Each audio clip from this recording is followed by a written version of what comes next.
Est-ce que vous avez bien fait attention à fermer la porte derrière vous? Est-ce que vous avez fait attention au moment de monter les escaliers à ce que personne ne vous ait suivi? Est-ce que vous avez vérifié en tirant la couette que personne ne l'a tirée de l'autre côté? Est-ce que, au moment d'ouvrir un robinet ou d'enfermer un autre, il n'y a pas eu un bruit bizarre par hasard, dans le plafond ou ailleurs, à l'extérieur peut-être? Est-ce que, malgré l'absence totale de vent, vous n'avez pas entendu un léger quelque chose à la fenêtre? Et surtout, est-ce que, si vous avez commencé à peut-être cuisiner un repas d'Halloween, je sais pas, peut-être des nouilles, est-ce qu'elles n'ont pas commencé à ramper un peu d'elles-mêmes, à bouger de manière un peu inattendue? Aujourd'hui, c'est une spéciale Halloween. C'est un régal, évidemment, de la faire en votre compagnie. Nous sommes le 30 octobre. Alors évidemment, nous ne sommes pas le 31. Halloween, c'est le 31 octobre. Néanmoins, il y a deux choses. La première, c'est que il faut rentrer dans cette atmosphère d'Halloween progressivement. Et puis la deuxième, c'est que qu'est-ce qui peut faire vraiment peur en 2020 ? Franchement. En tout cas, nous, on est avant tout réunis ensemble au coin du feu, au coin de la citrouille. Merci d'être venus si nombreux. Merci d'être là. Bienvenue dans les nouilles rampantes.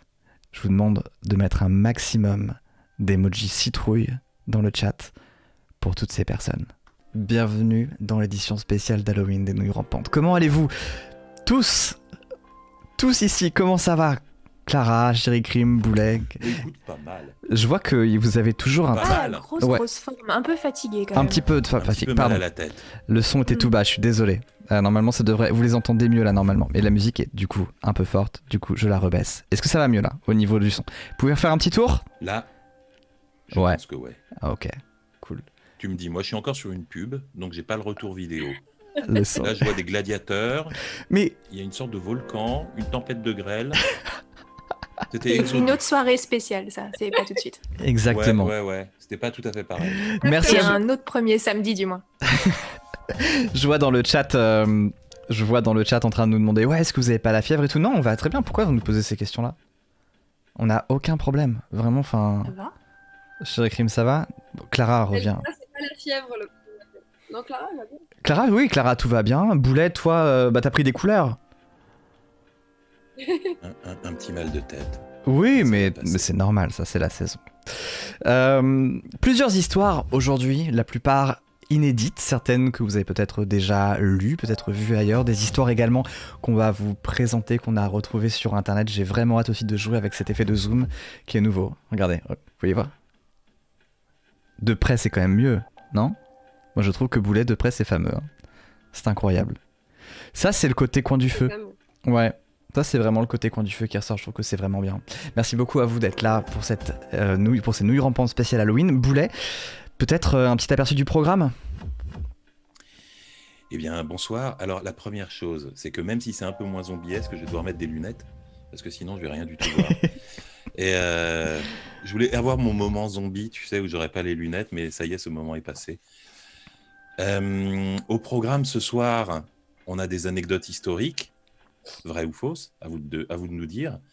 On a des témoignages de maisons qui font peur. On a des boîtes de nuit étranges. On a des objets inidentifiés, peut-être reliquats de la guerre froide. On a d'autres maisons hantées. Et on va commencer par une petite histoire de confinement, il me semble. Absolument. Tout à fait, une histoire qui va nous emmener directement dans la campagne profonde.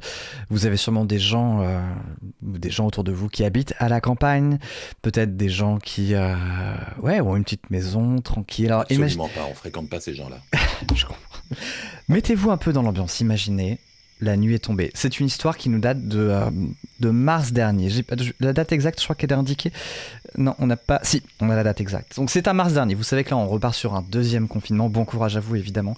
Je pense à vous, à vos proches. Prenez soin d'eux, évidemment. Mais vous vous rappelez qu'au premier confinement, il y avait toute une histoire d'applaudissements. Et c'est de cette histoire-là qu'il s'agit aujourd'hui.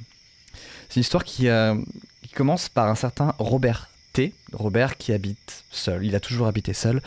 Et dans moins de 2 semaines, Robert fête son 67e anniversaire. Alors, il y a bien sûr quelques amis, des connaissances de bistrot, des confidents pour les mauvais jours.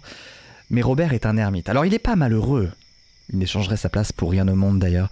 Sa maison perdue dans l'Aisne entre Hirson et Montcornet, au cœur de la Thiérache, est comme un peu une carapace pour lui. Mais c'est aussi un royaume, bien à l'abri des autres gens.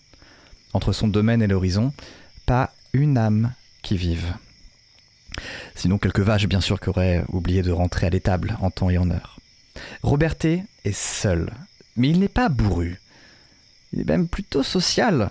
Et il a un cœur. Dès qu'il peut, il va faire un geste pour une association, une initiative, même cliquer sur un j'aime égale 1 euro pour l'Afrique. Ça, il le fait, tout le temps. Il se demande même pas si c'est efficace ou pas, il ne sait pas si ça sert vraiment à quelque chose, mais c'est important. C'est une question de principe. Soutenir ces causes-là, surtout sur Facebook, c'est important. Nous sommes le 24 mars 2020. Roberté est confiné chez lui. Il a suivi toutes les consignes du gouvernement, c'est le premier confinement, il se met dedans tranquillement, mais il a du mal à croire en l'insincérité totale du président. Il respecte. Il en va de la santé du pays. Mais surtout, il peut rester tranquille chez lui plusieurs jours et tout de même profiter du soleil, du calme, qui viendrait le verbaliser au milieu du champ, quoi. La quarantaine, lui c'était toute sa vie, la quarantaine à la campagne. Pour lui, c'est juste un long week-end. Ses amis, il les croit surtout sur Facebook, ou dans des chaînes de mail avec des PowerPoint en pièces jointes, ou dans les commentaires de France TV Info.fr, ou du Monde, ou du Figaro, même de Valeurs Actuelles parfois. Roberté voit passer des actualités que les grands médias ne veulent pas nous montrer. Plus il passe de temps sur Internet, plus il est convaincu qu'on ne nous dit pas tout. Les témoignages du personnel soignant le mettent très en colère, mais il ne perd pas espoir. Il y a quelques jours, un collègue lui a envoyé un SMS. Tous les soirs, à 20h, on applaudit. Alors au balcon, aux fenêtres, sur les terrasses, là où on peut, on applaudit. Ensemble. Vous l'avez vu, vous avez sûrement eu des gens qui ont applaudi chez vous, qui ont applaudi à vos balcons. Nous, on habite à peu près tous en ville. On a tous eu des gens, on se faisait souvent juger d'ailleurs par nos voisins si on ne le faisait pas. Bref, l'applaudissement, c'était une sorte de grand rituel du soir. Et Roberté n'a pas manqué un seul rendez-vous. Dès le premier soir, il était sur le pas de la porte d'entrée pour applaudir le personnel. Il n'avait aucun voisin avec qui partager ce cri du cœur, mais tant pis. Au moins, il applaudissait pour qui pouvait l'entendre. Les étoiles. Et puis chaque soir, à 19h58, c'est devenu un rituel.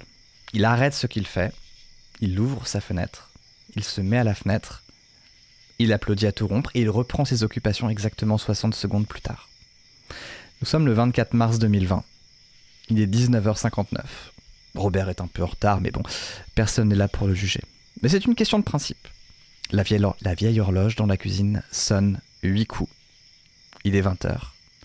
Roberté ouvre tout juste sa fenêtre. L'horloge s'éteint. Et Robert, au moment où il met ses mains sur le point d'applaudir, entend juste derrière lui ce son exact.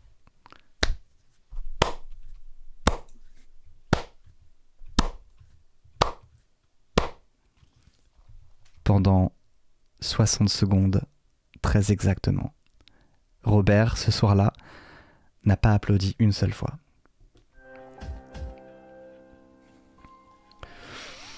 Voilà, je me disais que c'était utile de rappeler ces messages-là, surtout que le soutien au personnel soignant passe par plusieurs formes. Les applaudissements fantômes. Encore une fois, oui, c'est important même pour les morts de reconnaître les gens qui auraient pu, à une autre époque, peut-être régler leur sort. N'oubliez pas d'applaudir. Thomas pour ton... D'accord, on applaudira. Merci Thomas pour ta belle histoire. Et tu parlais de royaume. Eh ben on va enchaîner. On va enchaîner sur une histoire où le terme que je n'ai pas traduit, parce qu'il apparaissait souvent, le terme de royaume apparaît. Mais vous ne saurez pas quand parce que je ne l'ai pas traduit. C'est une histoire qui date de la guerre froide.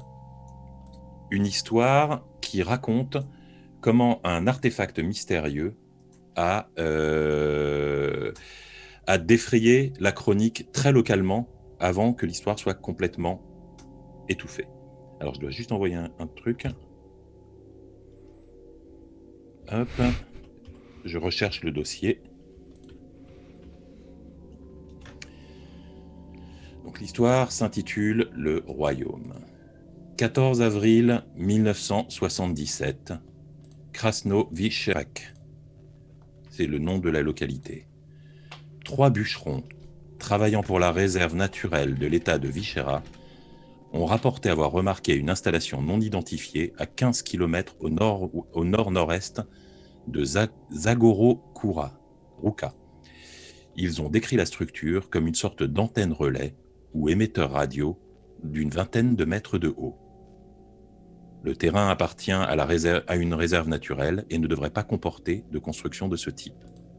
Les autorités ont été contactées afin de déterminer si l'appareil était toujours en activité ou s'il s'agissait d'un vestige de la Seconde Guerre mondiale. Si vous ne l'aviez pas reconnu au nom des localités, nous sommes en Russie. 23 avril 1977. Un rapport de police décrit l'artefact comme il suit. La base de la tour est un cube approximatif d'environ 6 mètres carrés. Une porte blindée en fermait l'entrée et a dû être perforée au chalumeau pour pouvoir y accéder. À l'intérieur se trouvaient des caisses métalliques contenant des pièces électroniques de rechange, toutes antérieures aux années 50. Ampoules, microphones, casques audio, fusibles, transistors, ainsi que des manuels d'assemblage rédigés en 5 langues, russe, ukrainien, polonais, mandarin et japonais. Une console de commande occupe les 2 murs de la pièce et de nombreuses cartes sont accrochées au mur. Certaines représentent la topographie locale, certaines n'ont pas pu être identifiées et toutes ont été abondamment annotées et corrigées. Une photographie en noir et blanc montre un groupe d'une quinzaine d'hommes et de femmes posant pour une photo de groupe. La plupart portent des blouses blanches, mais quelques-uns sont en uniforme. 2 d'entre eux arborent un brassard à croix gammée, mais on y voit également 2 uniformes russes et un japonais. Et en arrière-plan ont été étendus les drapeaux de l'URSS et un autre, non identifié, montrant les lettres B et K de chaque côté d'une fleur à 4 pétales. Dans le coin opposé se trouvent 2 lits superposés, quelques affaires de toilette dans de petites bassines et une cuvette de WC derrière un paravent. Une échelle métallique conduit à une trappe dans le plafond à plus de 4 mètres du sol. Le toit de la base est plat, entouré d'une rambarde, et quelques autres appareils sont regroupés dans des armoires à chaque pied de tour. Celle-ci mesure environ 15 mètres. Plusieurs tiges métalliques entourées de fils de cuivre et terminées par de gros globes en céramique partant à l'horizontale de la structure environ tous les mètres. La disposition de ces tiges forme comme une spirale qui grimperait le long de la tour d'acier centrale. À part le drapeau mystérieux sur la photo, aucun logo, aucune marque n'ont été retrouvés dans l'installation. Ni sur les papiers, ni même sur le matériel électronique. Seules les cantines contenant les pièces de rechange ont pu être identifiées comme étant du matériel militaire russe et portent un tampon avec la date de 1951. 25 mai 1977, un nouveau rapport de la commission scientifique envoyé à l'artefact de Zagororouka évoque à nouveau l'installation. Professeur Elena Voronov, VPK, ministère de la Défense. La structure n'a ni queue ni tête. La plupart des instruments dirigés par la console sont des instruments de mesure. Température, pression, taux d'humidité, intensité du champ magnétique terrestre, compteur Geiger. Tout fait penser à une sorte de station météo. Mais pourquoi une station météo ici, au milieu de nulle part, loin de tout chemin d'accès? Nous n'avons trouvé aucune route, aucune trace de véhicule, ni d'outils d'entretien. Les gens qui venaient là, venaient à pied. Ensuite, il y a l'antenne, une gigantesque aiguille d'acier avec ce qui ressemble à des transformateurs, mais alimentée par un simple petit groupe électrogène sans aucun but apparent. Quelqu'un s'est apparemment donné beaucoup de mal pour monter une série d'électroaimants en spirale. Et d'après les commodités en place, a trouvé utile d'avoir une équipe d'au moins 5 personnes pour surveiller tout ça. La plupart des câblages sont fichus. Si on doit enquêter plus avant, il faudra remettre l'installation en état. Professeur Anton Larionov, bureau d'études OKB-1, RKK Energia. Nous avons mis du temps à comprendre. Je crois que c'était beau. Pardon, oui, vas-y Thomas. Nous avons mis du temps à comprendre comment un petit groupe de gens avait pu survivre ici pendant de longs mois, sans chauffage, sans provisions. Nous avons finalement trouvé la trappe, elle était dissimulée sous les cantines métalliques. Une échelle s'enfonçait de plus de 8 mètres dans le sol vers un bunker souterrain. Celui-ci comportait des quartiers avec un système de chauffage, un autre groupe électrogène et 2 pièces de stockage. La première pièce était remplie de caisses de rations, de survie, de bouteilles d'eau, de comprimés purificateurs, de différents types de filtres. On y trouvait aussi de nombreux outils de réparation et quelques armes à feu et leurs munitions.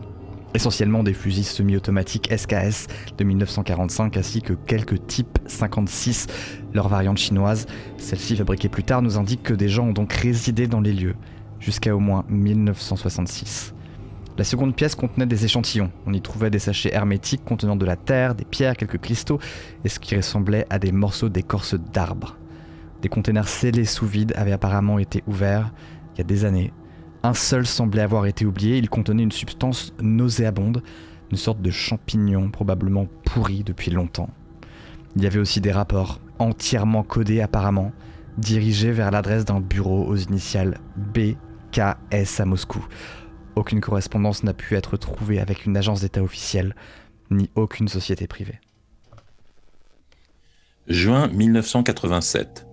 Le journaliste Andrei Tretiakov, qui écrivait un livre sur les programmes d'espionnage de la guerre froide et entend parler de l'artefact de Zagovorouka, décide de se rendre sur place. Le site est désert et ne comprend plus la moindre trace des installations. Après plusieurs mois d'enquête, il parviendra à réunir quelques témoignages contradictoires, provenant pour la plupart d'enfants, au moment de ce qu'il appelle l'incident. Premier témoignage. J'étais petit à l'époque. Je jouais dans la cuisine quand mon père est entré en annonçant « Ils l'ont remise en route ». On savait tous pour l'antenne. Zagovorouka avait à l'époque moins de 70 habitants. Les nouvelles circulaient vite. On voyait défiler les camions de l'armée toute la journée et il y avait cette femme, la scientifique de Moscou. Ici, Tretiakov rajoute une annotation avec le nom d'Elena Voronov, qui passait poser les mêmes questions tous les 3 jours.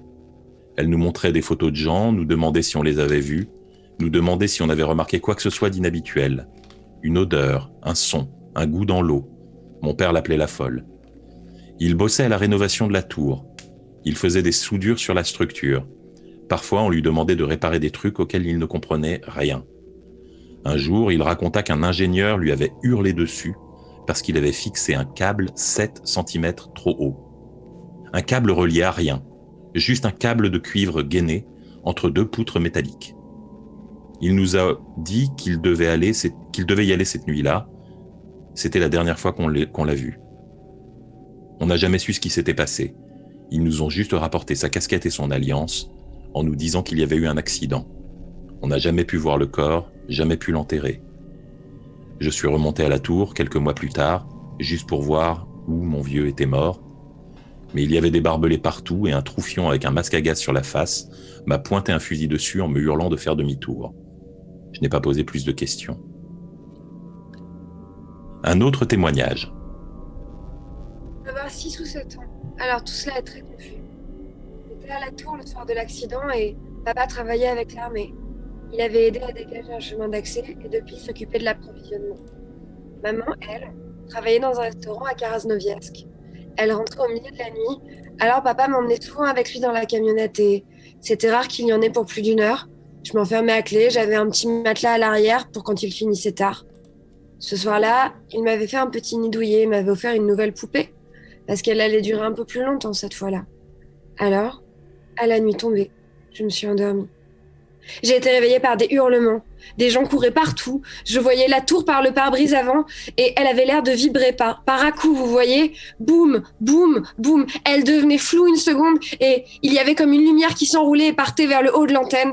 L'air sentait bizarre, comme s'il s'était chargé d'électricité. Il y a eu comme une explosion silencieuse. Comme si on était sous l'eau, vous voyez. Ça a fait un silence brutal. J'ai cru que j'étais devenue sourde et surtout, il y a eu le froid. On était en août, mais soudain, je voyais ma respiration. J'étais gelée. Je ne voyais plus la tour. Tout était éteint et les vitres étaient couvertes de givre. Mais je sentais la pulsation qui continuait. Boum, boum, boum. On peut voir des choses qui bougeaient dehors. Je ne sais pas si c'était des gens ou le vent dans les arbres et il y a eu des coups de feu, puis beaucoup de coups de feu. J'ai vu 3 trous apparaître dans la carrosserie quand une rafale a balayé dans ma direction et les gens hurlaient toujours. Alors, je me suis cachée sous les couvertures en serrant les poings sur mes oreilles, le plus fort possible, les yeux fermés. Je les ai ouverts et c'était le matin, je m'étais endormie. Plus tard, je suis sortie de la camionnette et dehors il y avait évaporé partout. Il y avait des gens habillés comme des cosmonautes qui mettaient des machins dans des grands sacs noirs et à un moment j'ai marché sur quelque chose de mou. J'ai baissé les yeux, c'était une sorte de bouillasse faite de vêtements et de viande. Quelqu'un m'a finalement remarqué et tout le monde s'est précipité. On m'a posé plein de questions, mais j'ai juste dit que je dormais et que je voulais mon papa. On m'a envoyé vers un docteur, il m'a examiné. Un soldat m'a ramené à la maison et ma mère a pleuré 10 semaines après ça. Un autre témoignage. C'était 2 jours après l'incident. Avec les copains, on rôdait beaucoup autour de la zone par curiosité morbide. Et honnêtement, aussi parce qu'on était terrifiés. 9 personnes du village étaient mortes et on n'avait aucune explication. Ce jour-là, j'étais tout seul et je suis arrivé en faisant un détour par le nord. Mais j'ai vite vu qu'il se passait un truc. Les soldats couraient dans tous les sens et puis l'hélicoptère est passé. En le suivant des yeux, j'ai remarqué un truc bizarre. Il y avait quelque chose au sommet d'un arbre, alors je suis allé voir. Bon, ça se voit probablement plus tellement aujourd'hui, mais il y a 10 ans j'étais mince, plutôt costaud. L'arbre faisait 10, 12 mètres, il y avait plein de branches basses, c'était quasiment une échelle pour moi. Quand je suis arrivé au sommet, j'ai failli tout lâcher. C'était une femme, morte. Elle avait une expression de surprise terrifiée sur le visage. Elle était littéralement pliée à l'envers autour du tronc, qui s'était à moitié brisé sous l'impact.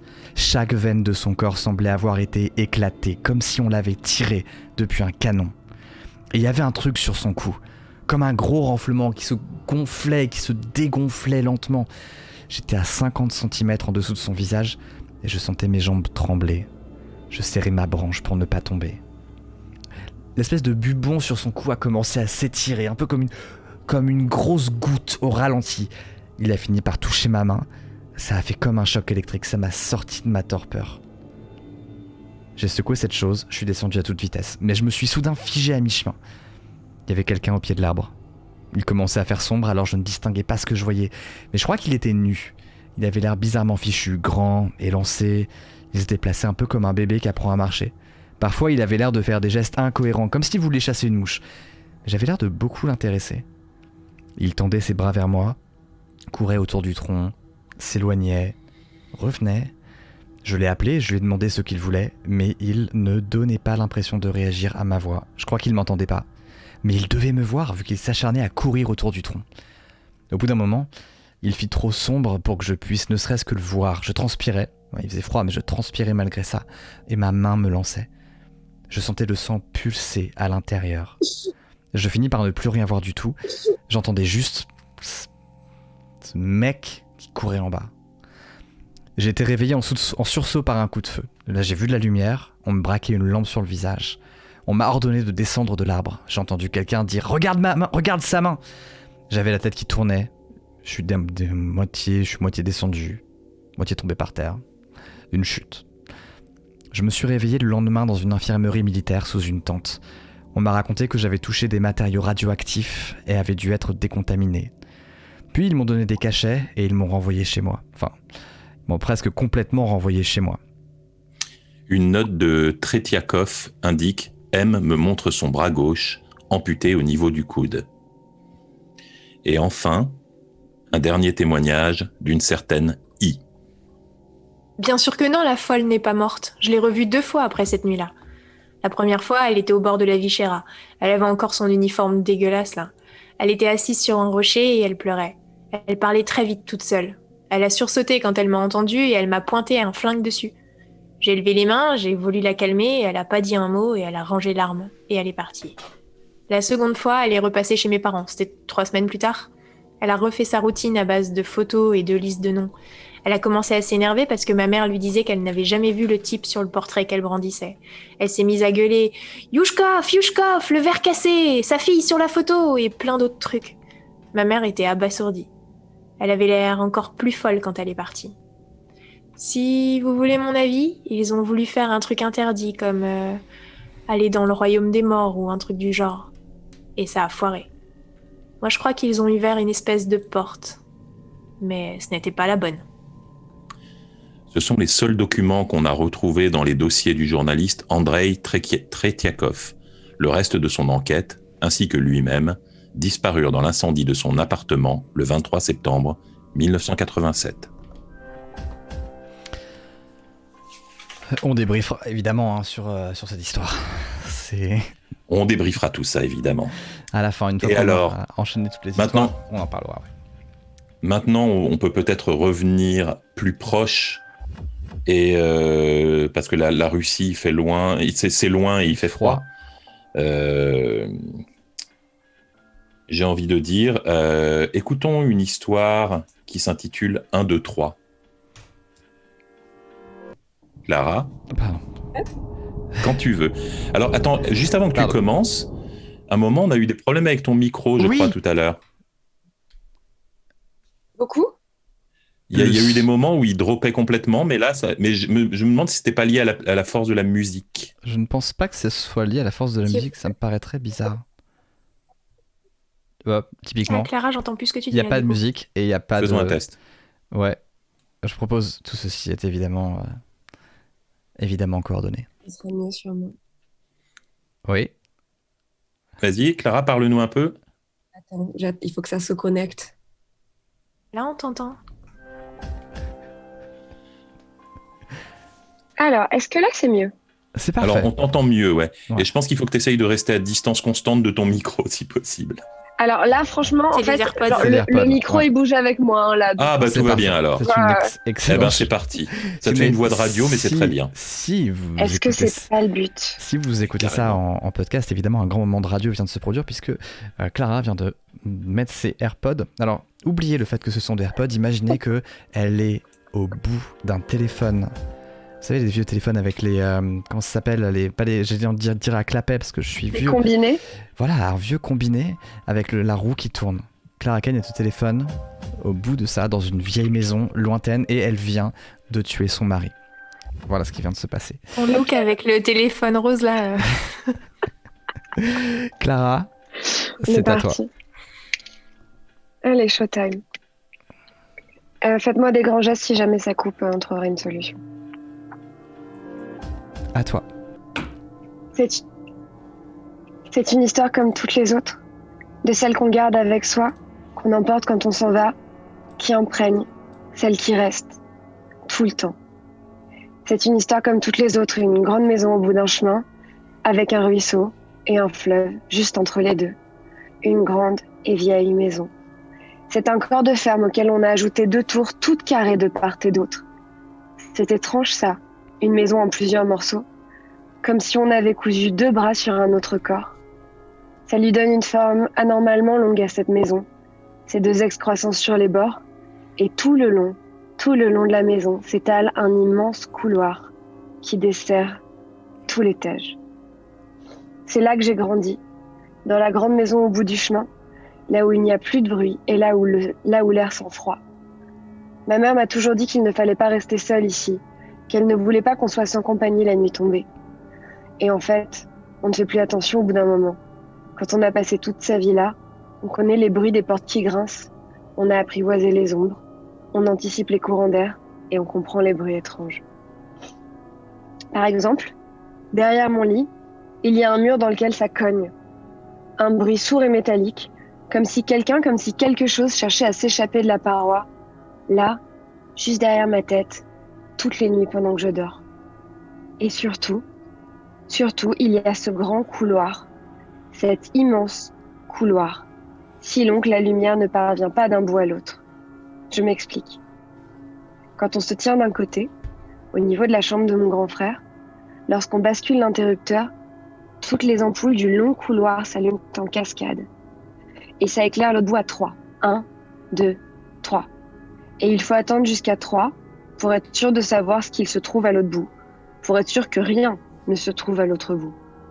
Ce 1, 2, 3, pour moi, c'est devenu comme une formule, comme une prière, 1, 2, 3. Enfant, je la répétais tout le temps, sans cesse, quand j'allumais cette lumière du couloir. 1, 2, 3. Quand il faisait noir le soir dans mon lit. 1, 2, 3. Quand ça cognait sourd dans le mur derrière ma tête. 1, 2, 3. Tout le temps, quand j'avais peur, comme jeter un sort en serrant les poings très fort. 1, 2, 3. Mais en fait, même sans m'en rendre compte, ici, dans la grande maison, au bout du chemin, en fait, j'ai tout le temps peur. Ça ne me quitte jamais. 1, 2, 3. Cela fait 10 ans que je ne suis pas revenue dans la grande maison, au bout du chemin. 10 ans que je vis ailleurs, en ville, un peu loin. C'est long, 10 ans. Ça laisse le temps d'oublier. Ça laisse le temps de ne plus savoir pourquoi est-ce qu'on évite de rentrer à la maison. Mais ce soir, ma mère m'a demandé de venir.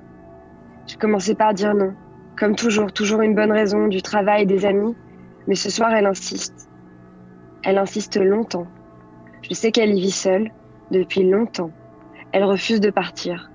Elle y dort seule, sans compagnie, même après la tombée de la nuit. Et je finis par céder. Cette fois, il est temps de rentrer. Quand j'arrive, la porte est ouverte. C'est allumé à l'étage, mais le rez-de-chaussée est plongé dans la pénombre. Je me souviens si bien de cette entrée carrée, recouverte d'un damier noir et blanc. Je l'arpentais inlassablement, les cases noires ou les cases blanches. Là, je les distingue à peine à la lueur en haut de l'escalier. J'appelle. Maman ? Pas de réponse. Maman ? Rien. J'entre. 1, 2, 3. Tout est calme. Seulement un léger grattement à l'étage. 1, 2, 3. Puis, j'entends des pas légers au-dessus de ma tête. J'appelle encore, toujours rien. Alors je me répète. Respire, respire bon sang. Tu n'es plus une petite fille. Respire.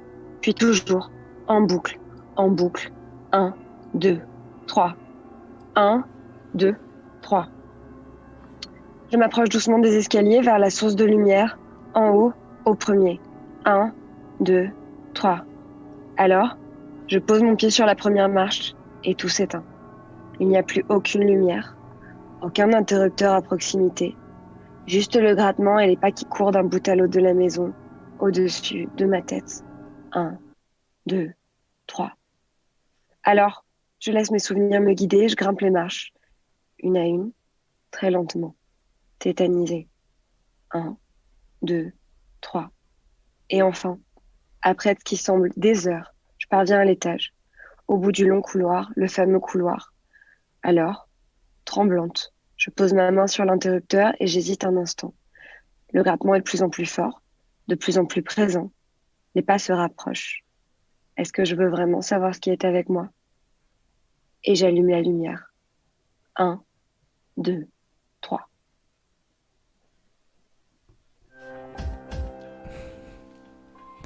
Bien joué. Quelle incroyable histoire. Au moins, vous ne pourrez pas dire que vous ne savez pas compter. C'est ça aussi les nouilles rampantes. Effectivement, on se divertit, c'est sympa, mais quelques notions de mathématiques glissées à droite à gauche. Ainsi que d'électricité élémentaire. La base. Clara, on reviendra dessus, évidemment. Merci Clara. Boulet. Merci Clara pour cette belle histoire. Oui, Thomas. Où nous emmènes-tu maintenant ? Où est-ce que je t'emmène ? Où est-ce qu'on va ? Nous allons parler. Nous allons. Alors, c'est pas moi qui vais te le dire, c'est Chéri Crime qui va nous le dire. Nous allons entendre une histoire. Moi, c'est quelque chose que je connais bien parce que j'ai une famille nombreuse et parmi mes frères, il y a des jumeaux, une paire de jumeaux. Et on sait que les jumeaux sont des créatures terrifiantes et bizarres. On sait que les jumeaux partagent un lien très particulier, plus fort qu'avec les autres membres de la famille. Un lien qui parfois frise la télépathie. Et c'est une histoire comme celle-ci que va nous raconter Chéri Crime. Je vais vous raconter l'histoire de June et Jennifer Gibbons. Gloria et Aubrey Gibbons sont doublement heureux ce 11 avril 1963, car Gloria vient de donner naissance à 2 jolies petites jumelles homozygotes, parfaitement identiques. La petite famille s'installe à Haverford, au Pays de Galles, et prévoit d'y couler des jours heureux. Et les premières années de la vie de ces jolies jumelles sont vraiment heureuses. Même si un détail inquiète leurs parents. En grandissant, elles ont développé un langage qu'elles seules peuvent comprendre et ne parlent pas aux autres membres de la famille. Elles sont complètement fusionnelles, bougent en synchronisation, se font rire l'une l'autre sans que les personnes extérieures ne puissent comprendre et demeurent parfaitement silencieuses quand quelqu'un d'autre essaye de communiquer avec elles. Les années passent, elles sont scolarisées, mais toujours silencieuses, ce qui rend la tâche de leurs enseignants particulièrement compliquée, mais surtout, elles deviennent les boucs émissaires de toute l'école. Elles sont noires, jumelles, étrangement silencieuses, et apparemment, ça suffit pour justifier un horrible harcèlement de la part de leurs camarades de classe. Si bien que l'école laisse June et Jennifer partir chaque soir 5 minutes avant les autres. Face à cette situation, les parents décident que c'est mieux pour elles de les envoyer dans une école spécialisée, où elles demeurent silencieuses, bougent à l'unisson et surtout bougent au ralenti.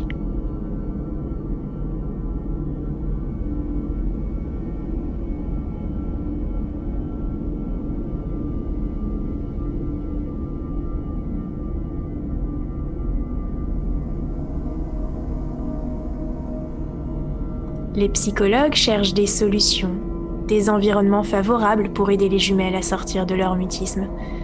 Mais après une expérience désastreuse de tentatives de séparation dans des écoles différentes, provoquant une catatonie totale des jeunes filles, ils décident de les renvoyer chez elles.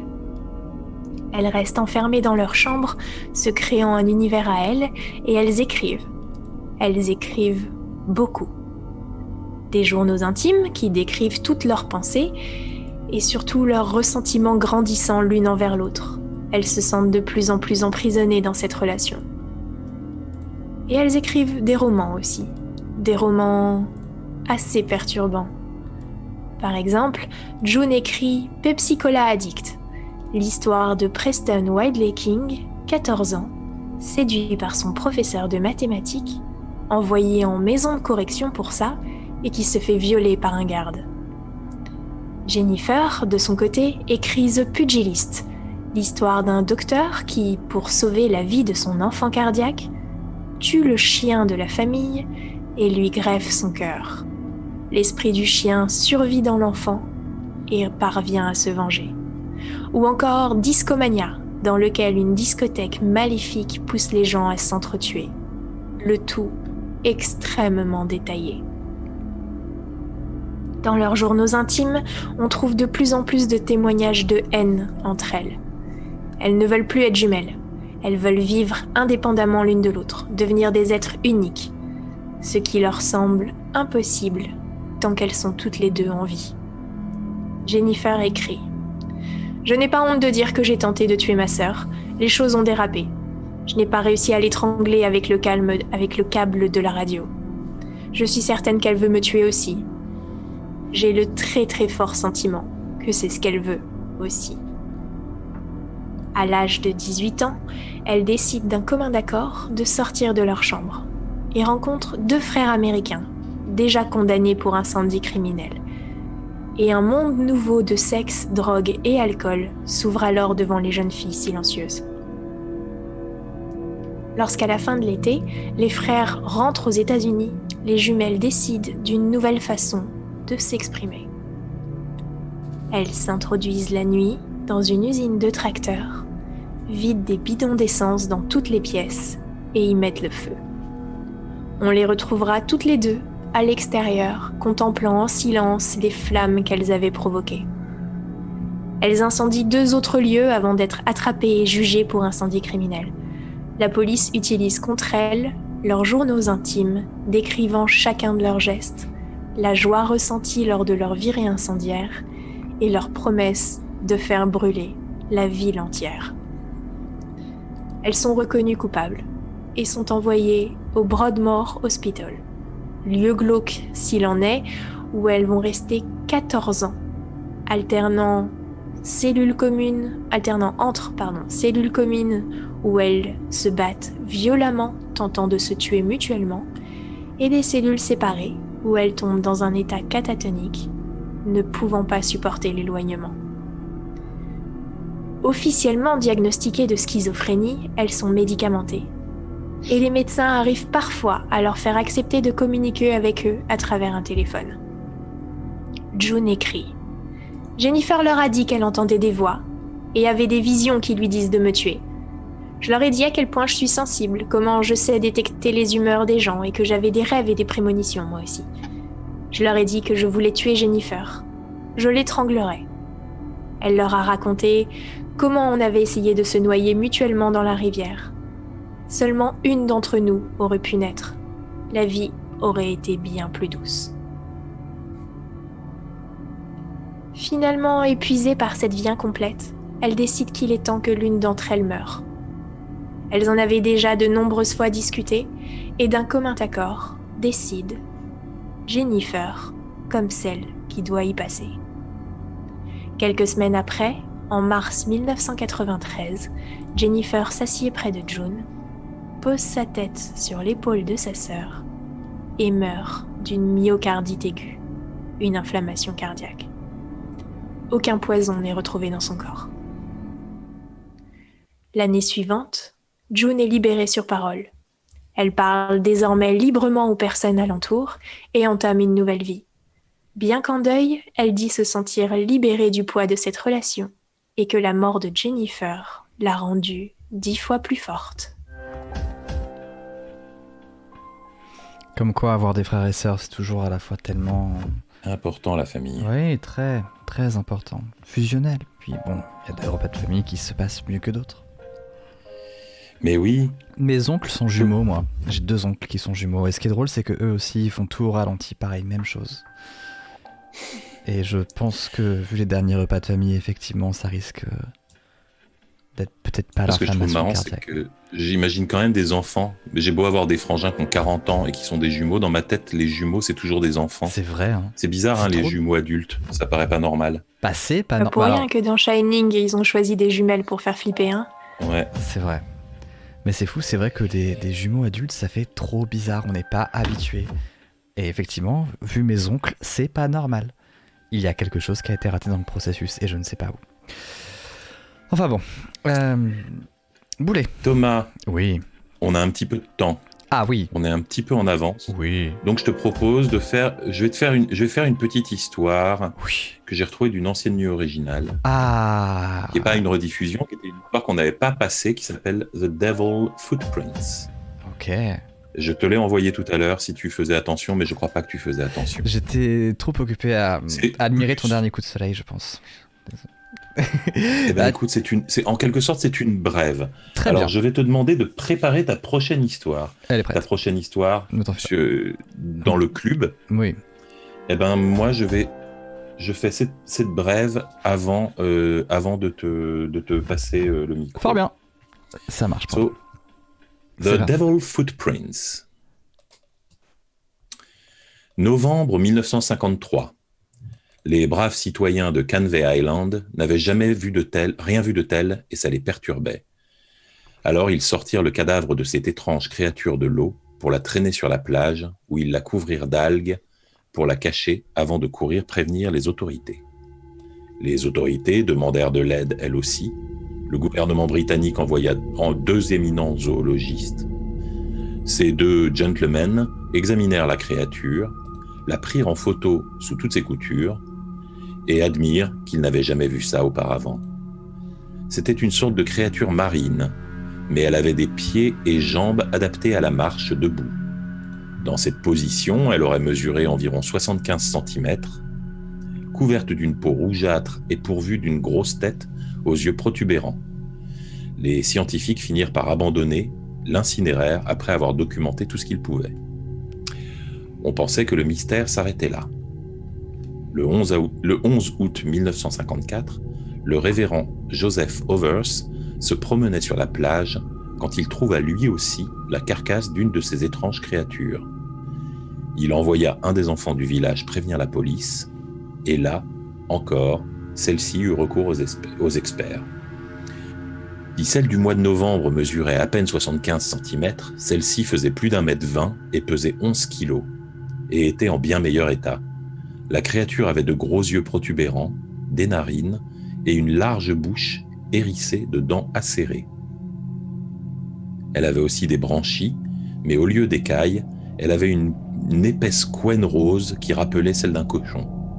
Le plus étonnant étant que, comme la précédente, elle possédait 2 courtes jambes qui se terminaient par des pieds parfaits, avec une voûte plantaire et 5 petits orteils formant un U.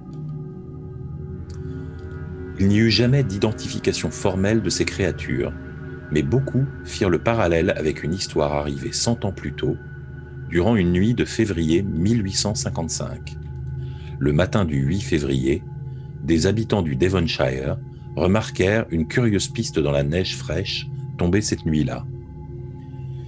Quelque chose semblait avoir sautillé à travers champs, passant barrières et clôtures, sautant par-dessus des murs de 2 mètres, continuant sa route sur les toits de maisons sans ralentir, laissant derrière elle des milliers de petites traces de pas qui ne semblaient ralentir devant aucun obstacle. On évoqua des loups, des oiseaux et même des kangourous échappés d'un zoo, mais aucune explication ne s'avéra satisfaisante. Personne ne put élucider le mystère. De Topsham et Bicton au nord jusqu'à Dowell et Totnes dans le sud, la mystérieuse créature avait laissé une piste ininterrompue de plus de 160 km, faite de petites empreintes en forme de U, séparées de 20 cm, et qui se terminaient dans la mer. Peut-être que les créatures de 1954 sont un début d'explication à cette énigme, ou peut-être ajoute-t-elle encore au mystère. C'est ça qui est bien avec la science et la biologie marine, c'est que finalement, il y a encore tellement de choses fascinantes à découvrir. Et finalement, c'est jamais en apprenant sur l'écosystème qui nous entoure qu'on en apprend aussi sur nous. Peut-être que si cette créature avait été retrouvée, on aurait eu des points communs. Je ne sais pas. Vous savez que, encore une fois, on repart pour un nouveau confinement. On part pour une nouvelle période un peu difficile, délicate, notamment pour toute l'industrie culturelle. Et justement, une histoire qui va peut-être aussi parler un peu aux cinéphiles que vous êtes, et je sais que vous êtes cinéphiles. C'est une histoire qui commence par un étudiant, très simplement. Vraiment par juste un étudiant. Tranquille, pardon, c'était un mixage. Nicolas est étudiant en 3e année d'école d'ingénieur. Le samedi 14 décembre 2013, à 9h très exactement, un vieil ami lui envoie un message. « Eh, ça fait longtemps. Ça te dirait un ciné ou qu'est-ce qu'on pourrait faire ?» Au cas où tu aurais changé de portable, c'est Pierre-Alexandre. Pierre-Alexandre était au lycée avec Nicolas P. Ils étaient inséparables et partageaient aussi bien des parties de jeux vidéo que des réponses au contrôle de maths. Mais peu d'amitiés sont invulnérables après les épreuves du bac, et surtout après les résultats. À l'université, c'est la séparation. 2 parcours universitaires différents. Forcément, ils ont commencé par moins se voir, puis par moins se parler, et puis il n'y avait pas de méchanceté, il n'y avait pas de rivalité. Leur amitié n'était même pas mourante, elle avait juste pris une autre forme, une sorte de distance. Comme aucun des 2 garçons n'était doué pour faire le premier pas, ils pouvaient parfois passer des semaines, voire des mois sans se croiser. Alors, quand il reçoit ce message, « Hey, ça fait longtemps ? Ça te dirait un ciné ?» Au cas où je t'aurais changé de portable, c'est Pierre-Alexandre. Quand il reçoit ce message, le samedi 14 décembre, Nicolas saute sur l'occasion. Il avait éventuellement prévu de faire du ménage dans l'après-midi, mais ça peut attendre. De toute façon, du ménage dans 12 mètres carrés, c'est vite fait. « Grave, t'as des idées ?» répond Nicolas. Il repasse Die Hard au cinéma des Halles, 14h15, t'en penses quoi ? Bah ça fait plaisir ça. VO ? Ouais ? Parfait pour moi mec. Rendez-vous devant le ciné, 14h, et puis vers après quoi. Cool. À tout à l'heure. Nicolas mange un peu, traîne sur internet, il se met en route. Évidemment, il avait pas du tout vu le temps passer. Mec, envoie-t-il à Pierre-Alexandre, je vais avoir 10 minutes de retard. La réponse arrive à 14h13 alors que Nicolas P monte l'escalator de l'UGC de Châtelet-Les Halles. Je suis très en retard. Prends ta place et garde-moi une. Tu vas réussir à me trouver ? Ouais, T'en fais pas. Nicolas s'exécute. Il achète sa place sur une des bornes automatiques. Son ticket indique que la séance de 14h15 sera projetée dans la salle 99. L'UGC Ciné-Cité des Halles à Paris est l'un des plus grands cinémas de France, voire d'Europe. Il faut être un ardent cinéphile pour prétendre connaître toutes ces salles, tous ces couloirs. Même la lecture des directions est compliquée. Il y a plusieurs étages, plusieurs salles d'attente qui ne mènent pas forcément tous au même endroit. Toutes les sorties ne sont pas les mêmes. Bref, c'est un enfer. Nicolas P. ne trouve aucun panneau qui indique la salle 99. Il interpelle un agent d'accueil qui appelle un autre agent qui lui fait monter un escalier, le fait passer devant plusieurs autres salles, lui fait traverser un couloir avant qu'encore un autre agent d'accueil prenne le relais, composte son ticket et le fasse marcher quelques secondes jusqu'aux portes de sa séance. C'est une petite salle. Elle ne peut accueillir qu'une centaine de personnes, grand maximum. D'ailleurs, ils sont qu'une quarantaine pour voir Die Hard. Pas étonnant, se dit Nicolas. Après tout, il passe souvent à la télé et puis c'est un vieux film, quoi. Les publicités commencent. Nicolas surveille la porte. Pierre-Alexandre n'est toujours pas là. Nicolas lui écrit plusieurs messages, mais son téléphone ne capte pas. Si vous êtes déjà allé à UGC Les Halles à Paris, il y a beaucoup de salles dans lesquelles votre téléphone ne capte pas. Nicolas lui écrit encore, et puis, en espérant que son message passe, et puis les dernières bandes annonces laissent place au film. Nicolas laisse tomber. Au pire, son ami prendra le film en route, tant pis, ils iront boire des verres après. Ça fait longtemps qu'il n'a pas vu Die Hard. Il est bien incapable de deviner ce qu'il va se passer. Ça aurait été les Star Wars ou la Cité de la Peur, il aurait pu déclamer les dialogues en avance. Mais devant Bruce Willis, il lui arrive de dire rien d'autre que des « Ah oui, bien sûr, c'est ça ». Il avait oublié le film. Des souvenirs immédiats qu'il aurait bien aimé partager avec Pierre-Alexandre. Mais peu après la moitié du film, les scènes ne lui disent plus rien. 3 militaires entrent dans le Nakatomi Plaza pour aider John McClane et tombent nez à nez sur un terroriste masqué. À partir de cette scène, le public dans la salle commence à s'agiter, à réagir à voix haute. Les militaires empoignent le terroriste, l'enferment dans la pièce, commencent à le frapper, à l'humilier un peu. C'est très étrange, ça change de la version de Die Hard qu'avait vu Nicolas à l'époque. Pire encore, Nicolas ne comprend plus l'histoire. Ce moment n'a aucun sens par rapport à ce qui s'est passé avant dans le film, et même l'image a l'air d'avoir un grain un peu différent de celui d'avant. Peut-être juste une version Director's Cut, bon ici, c'est pas trop. Et puis il y a un couple de quadragénaires à côté de lui, commence à éclater de rire devant cette scène de torture qui n'en finit pas. Gros plan sur un des militaires qui sort un hachoir, là-bas sur le poignet gauche du terroriste. Il y a du sang partout, le terroriste convulse. La quarantaine de personnes autour de Nicolas est hilare. Tout le monde applaudit. Tandis que le deuxième militaire à l'écran sort un tire-bouchon de son treillis, le troisième militaire se dirige vers le terroriste. Il lui retire son masque et révèle Pierre-Alexandre, bâillonné, en larmes, ses traits déchirés sous des cris qui n'arrivent pas à sortir. Alors que la salle applaudit si fort qu'elle étouffe le son du film, Nicolas se lève de son siège. Au moment de se précipiter vers la sortie, il sent 2 mains sur ses épaules. 2 mains puissantes qui le forcent à se rasseoir et une piqûre dans le cou. Alice B est étudiante en 3e année de communication. Le samedi 21 décembre 2013 à 9h très exactement, un vieil ami lui envoie un message. « Hey, ça fait longtemps. Ça te dirait un ciné ? Au cas où t'aurais changé de portable, c'est Nicolas. »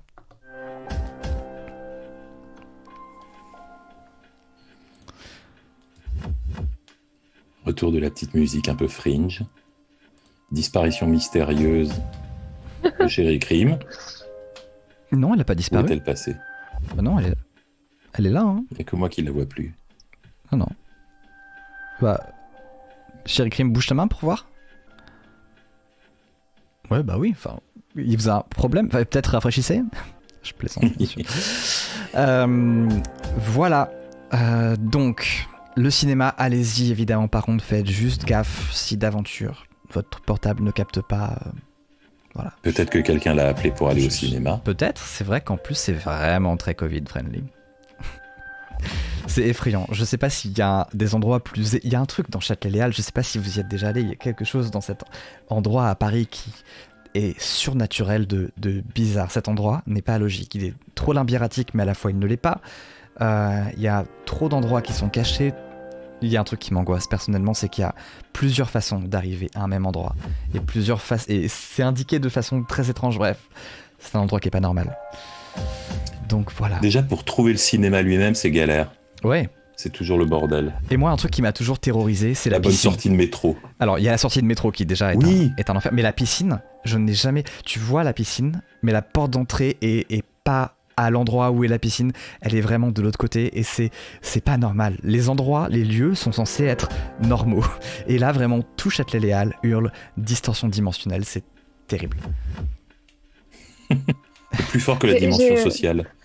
C'est ça. J'ai souvenir d'une histoire, peut-être écrite par un ami il y a quelque temps, sur une ligne fantôme, un arrêt de métro fantôme dans Châtelet-Léal. Ah ouais. Peut-être. Ouais.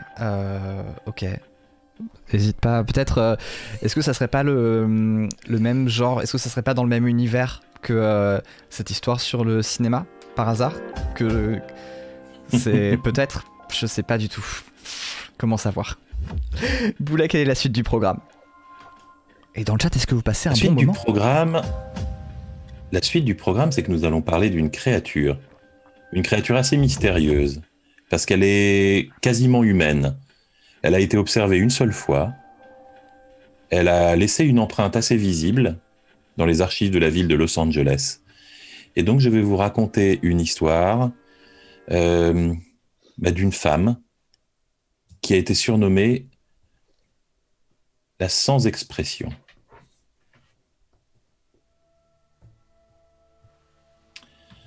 La sans-expression. En juin 1972, une femme se présenta au Cedars-Sinai Hospital de Los Angeles, en Californie. Elle portait, en tout et pour tout, une longue chemise de nuit blanche maculée de sang. En soi, ce n'était pas si surprenant. Beaucoup de gens ont des accidents à proximité d'un hôpital et s'y rendent pour s'y faire soigner. Mais il y avait deux choses qui provoquaient la nausée et donnaient aux gens qui la voyaient le besoin de fuir, terrorisés. La première était qu'elle ne semblait pas tout à fait humaine. Elle ressemblait à une sorte de mannequin, mais dont les mouvements et l'habileté seraient similaires à ceux d'un humain normal. Son visage avait cette perfection froide des visages en plastique, sans sourcils, et recouvert d'une épaisse couche de maquillage. La seconde était qu'elle mordait la dépouille d'un chaton, la bouche serrée si fort que ses mâchoires semblaient s'être rejointes à l'intérieur du pauvre animal. Le sang continuait à gicler sur sa chemise de nuit et sur le sol. Elle se le retira de la bouche, le jeta de côté, puis s'effondra sur le sol sans un mot. Depuis son entrée jusqu'au moment où on l'a mis au lit pour la laver, elle resta complètement calme, sans la moindre expression de visage et sans faire le moindre mouvement. Les docteurs firent de leur mieux pour la restreindre en attendant l'arrivée des autorités et elle n'émit aucune protestation. Ils n'obtinrent pas un mot, pas la moindre réaction de sa part, et la plupart des membres de l'équipe ressentaient un profond malaise quand ils la regardaient plus de quelques secondes. Mais au moment où l'un des infirmiers tenta de lui administrer un calmant, elle se rebella avec une force colossale. 2 membres de l'équipe tentèrent sans succès de la maintenir couchée, tandis qu'elle se relevait inexorablement avec cette même expression neutre sur le visage. Elle tourna alors son regard vide en direction du médecin et fit quelque chose d'inhabituel. Elle sourit. Ce sourire provoqua un hurlement de la part de l'une des médecins qui tentait de la maintenir et qui recula vivement sous le choc. Dans la bouche de la femme, il n'y avait pas des dents, mais plusieurs rangées de longs crocs acérés, fins comme des aiguilles, et qui paraissaient bien trop longs pour qu'elle puisse fermer la bouche sans se blesser. Le médecin la contempla incrédule, quelques secondes avant de murmurer « Vous êtes quoi, bon sang ?» elle fit craquer son cou et sa tête pivota presque complètement par-dessus son épaule pour mieux le regarder, toujours souriante. Il y eut un long moment de silence qui fut interrompu par le bruit du personnel de sécurité qui s'approchait dans le couloir. Au son de leurs pas, elle bondit en avant et planta ses crocs dans la gorge du docteur, lui arrachant la jugulaire et le laissant tomber comme un sac sur le sol, tandis qu'il suffoquait dans son propre sang. Elle se pencha alors sur lui, le visage collé au sien, et murmura « Je suis Dieu ». La seule survivante de l'incident fut une infirmière qui s'était roulée en boule dans un coin de la pièce. Elle raconta par la suite comment la femme avait tranquillement, sans cligner des yeux, massacré les gardes et le médecin, et les médecins qui croisaient sa route entre la chambre et la sortie avant de disparaître dans la nuit. Dans son récit, elle la surnommait « la femme sans expression ». Il n'y a eu à ce jour aucun autre témoignage, aucune autre rencontre signalée avec cette femme étrange.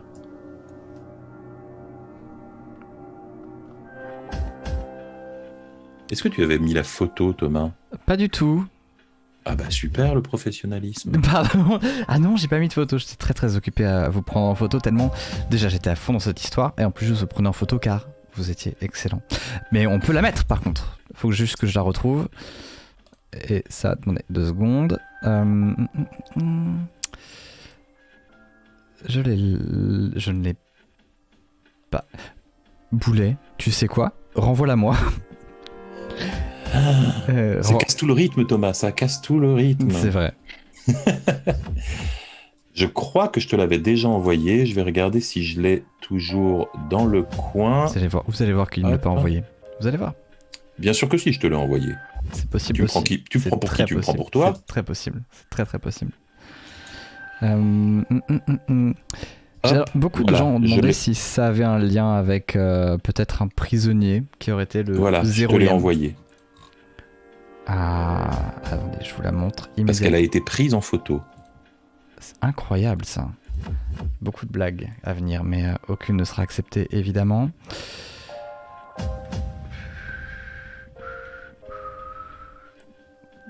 Alors non, c'est pas elle. Non, ça, c'est les jumelles. Je sais. C'était les jumelles. Thomas, c'était les jumelles. Concentre-toi. Voilà. Là, on est bien. Vous voyez ? Ok. Hop. Chéri Crime qui essaye de garder toute sa dignité avec son chat qui est en train de lui mettre son anus dans le nez. Je vais permettre de comparer. Bonjour madame. Bref. Et c'est vrai qu'il y avait beaucoup de commentaires dans le chat en demandant est-ce que c'est pas Olivia Colman dans Doctor Who ou ce genre de... Et pas tout à fait, hein. Même si c'est vrai qu'il y a un côté extrêmement robotique. Ou Michael Jackson, les deux demandent. C'était la blague la plus facile, effectivement. Et je ne crois pas qu'il y ait un lien de quoi que ce soit avec elle. Mais bon, on sait jamais. On sait jamais. En tout cas, très bonne ambiance. Merci beaucoup. Thomas, Oui. Thomas, on s'approche un petit peu de la fin parce qu'on a une dernière histoire un peu plus longue que celle-ci. Bien sûr. Et où il va être à nouveau question de maison hantée. Très bien. Et on va retourner, on va rester aux États-Unis puisqu'on y était. En fait, on était en Californie. On va aller un petit peu plus au nord et nous allons nous rendre sur la côte ouest de l'Oregon. Très bien. Est-ce que, chéri Crime, tu nous lirais l'histoire de Beth ? Avec plaisir. Alors, on t'écoute. Nick avait 7 ans quand nous avons déménagé à Cannon Beach. Nous avions vécu jusque-là à Bend, Oregon, avec et puis sans son père. Je vais essayer de ne pas trop parler de son père, disons simplement qu'il incarne à lui tout seul toute la toxicité qui découle d'un poste à haut salaire, d'une éducation religieuse ultra conservatrice et d'un fort penchant à voir toutes les interactions humaines et sociales comme des rapports de force qu'il faut dominer et gagner. Ajoutez à cela un certain penchant pour la violence dont la seule soupape, plutôt contre-productive, est la consommation d'alcool. Et vous comprendrez peut-être pourquoi j'ai finalement décidé un soir où il rentrerait une fois de plus trop tard, portant le parfum d'une autre sur son col, d'attraper un grand sac pour y fourrer quelques vêtements et de disparaître avec mon garçon. Mes parents ont été incroyables. J'ai trouvé refuge chez eux et mon père est allé parler à Stevens. Il était fou de rage. Mais mon vieux n'a pas peur des petites brutes.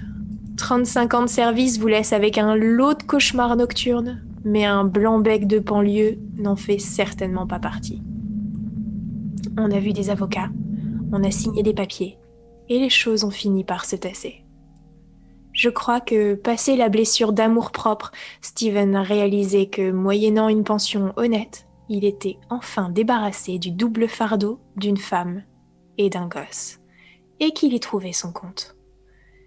Ayant physiquement et métaphoriquement besoin d'air pur, je suis donc allée m'installer dans notre petite maison, au bord de la mer, sur la route 101. Les premières semaines ont été merveilleusement ennuyeuses. On oublie à quel point la vie peut être belle quand on voit le soleil se coucher tous les soirs sur l'océan et qu'on a le parfum du sable et du sel dans les cheveux. Mais surtout, quand on profite pleinement d'une absence totale de hurlements émanant d'un tyran semi-alcoolique. J'avais prévenu l'école que nous ne rentrions pas avant octobre et que Nick allait rater les premières semaines, le temps d'être vraiment sûr que son père avait bien tourné la page. Il était bien sûr ravi de ses vacances prolongées. Au début, il partait tous les matins en courant vers la plage et je le suivais avec mon transat, un thermos de café, quelques livres et mon ordinateur dans le cas relativement improbable où je serais soudain prise d'une envie de travailler. Je n'avais même pas vraiment besoin de le surveiller. Il détestait se baigner et préférait jouer dans le sable. Et surtout, il était en permanence talonné par Marshall, notre border collie, qui, comme tous les border collies, était d'une connerie stupéfiante, mais d'une indéfectible loyauté. La nuit, nous dormions avec les fenêtres ouvertes sur le bruit des vagues et parfois Nick venait se blottir dans mon dos. C'était le paradis sur Terre. Mais septembre arrivait et bientôt la plage se vida de ses derniers touristes. La douceur des soirs d'été laissait sa place au vent plus piquant de l'automne et les silhouettes des rochers de Chapman Point se perdaient chaque jour un peu plus dans la brume. Nick tournait en rond. J'essayais de le distraire, nous jouions aux cartes et à des jeux de société. Quand je devais travailler, il s'occupait en dessinant, en relisant ses vieilles BD et usées jusqu'à la fibre, et la maison n'ayant pas la télévision, je lui prêtais ma tablette, 1 heure ou 2 par jour, pour qu'il puisse jouer et regarder des dessins animés. Mais je sentais bien que la compagnie d'autres enfants lui manquait. C'est pour ça que j'ai d'abord été heureuse quand il a commencé à me parler de Beth. J'étais ravie que le village compte au moins un autre enfant de son âge. Je n'ai compris que 2 jours plus tard. Je lisais près de la cheminée quand j'ai entendu Nick rire à l'étage. Il semblait en grande discussion avec quelqu'un, ça gambadait, renversait des trucs, riait de plus belle. Je suis montée saluer la fameuse Beth, heureuse d'enfin la rencontrer. Arrivée à l'étage, j'ai vu Marshall, qui avait été visiblement exclu des festivités et qui fixait tristement la porte d'entrée. J'ai frappé, et aussitôt le silence est tombé. Quand j'ai entrouvert la porte, mon fils était là, seul, au milieu de ses jouets. Marshall s'était précipité pour lui lécher le visage et faire des bonds en rond dans la pièce. J'ai alors réalisé que mon fils avait une amie imaginaire. Il m'expliqua que Beth était une petite fille qui vivait dans la maison il y a très longtemps, et elle avait de longs cheveux et une belle robe bleue et puis ils s'entendaient bien. Ma foi, mon amie imaginaire quand j'étais petite était une chaussette avec 2 balles de ping-pong pour les yeux, appelée Major Smelly Mac Stingface. Qui étais-je pour juger ? Mais plus les jours passaient, et plus je devais admettre que Beth avait une mauvaise influence sur Nick. Il sortait de table à toute vitesse, prétextant que Beth l'attendait. Il parlait à Beth la nuit dans son lit. Qu'un verre ou une assiette soit cassé, qu'un vêtement traîne par terre et c'était Beth la coupable. Et puis Beth n'aimait pas les chiens. Marshall était consigné au rez-de-chaussée et j'avais le cœur brisé en l'entendant gémir d'abandon quand son meilleur ami à l'étage n'avait Dieu que pour Beth. Et puis un jour, La semaine suivante, j'ai vu Beth. Ou plutôt, je ne l'ai pas vue. La première fois, j'étais à la cuisine quand j'ai entendu le fauteuil grincer à côté de la cheminée. J'y avais laissé mon livre ouvert posé sur l'accoudoir. Les mains pleines de poissons, j'ai crié à Nick de faire attention pour ne pas qu'il fasse tomber mon livre pour ne pas perdre ma page. Ce qui fut, bien entendu, suivi 5 secondes plus tard par le bruit du livre heurtant le sol. Excédée, j'ai laissé mon plan de travail en m'essuyant les mains sur mon tablier, préparant mentalement un combo de réprimandes maternelles qui allait le traumatiser au moins jusqu'à sa majorité. Mais les premiers mots s'éteignirent dans ma bouche quand je me suis retrouvée face à une pièce vide. Le livre était par terre, le fauteuil inoccupé. Je commençais à me dire qu'il y avait eu un courant d'air malheureux quand j'ai entendu le grognement. Ce n'était pas un grognement contrarié, c'était le grognement lourd et soutenu, le grognement menaçant d'une bête terrifiée. Je me suis retournée et Marshall me regardait depuis la porte. Je ne l'avais jamais vu comme ça. Ses poils étaient tellement hérissés qu'il avait doublé de volume, tous ses crocs étaient découverts et ses yeux étaient tellement exorbités qu'ils avaient l'air d'être sur le point de sauter hors de sa tête. J'ai pris ma voix la plus douce et je me suis mise à lui parler pour le calmer, tout en contournant la table basse. Son regard n'a pas changé de direction. Il ne me fixait pas moi, mais le fauteuil. Il tremblait comme une feuille. J'ai mis mes mains sur son collier et je l'ai lentement tiré en arrière. Il a poussé un jappement de surprise et m'a mordu la main. J'ai crié, ce qui a eu l'air de lui faire reprendre ses esprits. Il s'est mis à me lécher le visage tout penaud et je l'ai engueulé copieusement en attrapant un mouchoir sur la table basse. Il ne semblait plus agressif, mais restait malgré tout sur le pas de la porte, les oreilles et la queue basse, n'osant pas me suivre dans la pièce. Cette nuit-là, alors que je somnolais dans mon lit, j'ai entendu le parquet grincer. Nick venait de plus en plus souvent dormir la nuit avec moi, ce qui ne me dérangeait pas. Mais lui semblait un peu honteux et ne voulait pas aborder le sujet, comme si il avait montré de la faiblesse, probablement encore une connerie de virilité que son père lui avait mis en tête.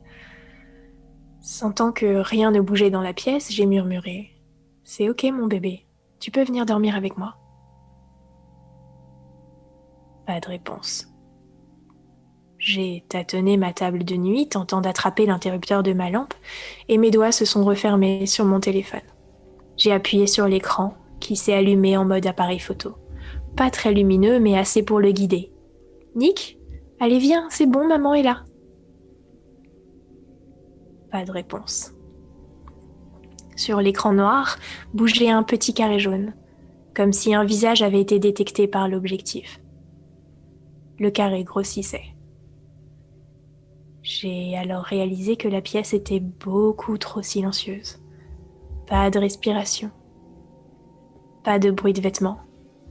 Juste ce carré jaune qui semblait remplir de plus en plus l'écran.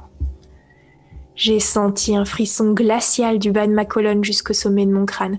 J'ai tâtonné de plus belle sur la table de nuit, faisant tomber livres, réveils, bijoux, jusqu'à enfin sentir le bouton sur le fil.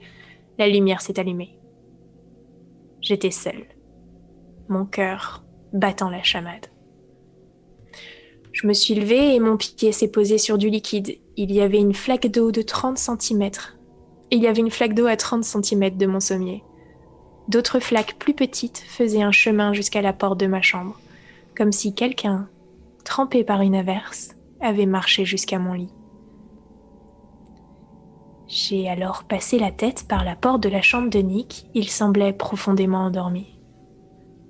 Cette nuit-là, c'est moi qui suis allée me blottir contre lui.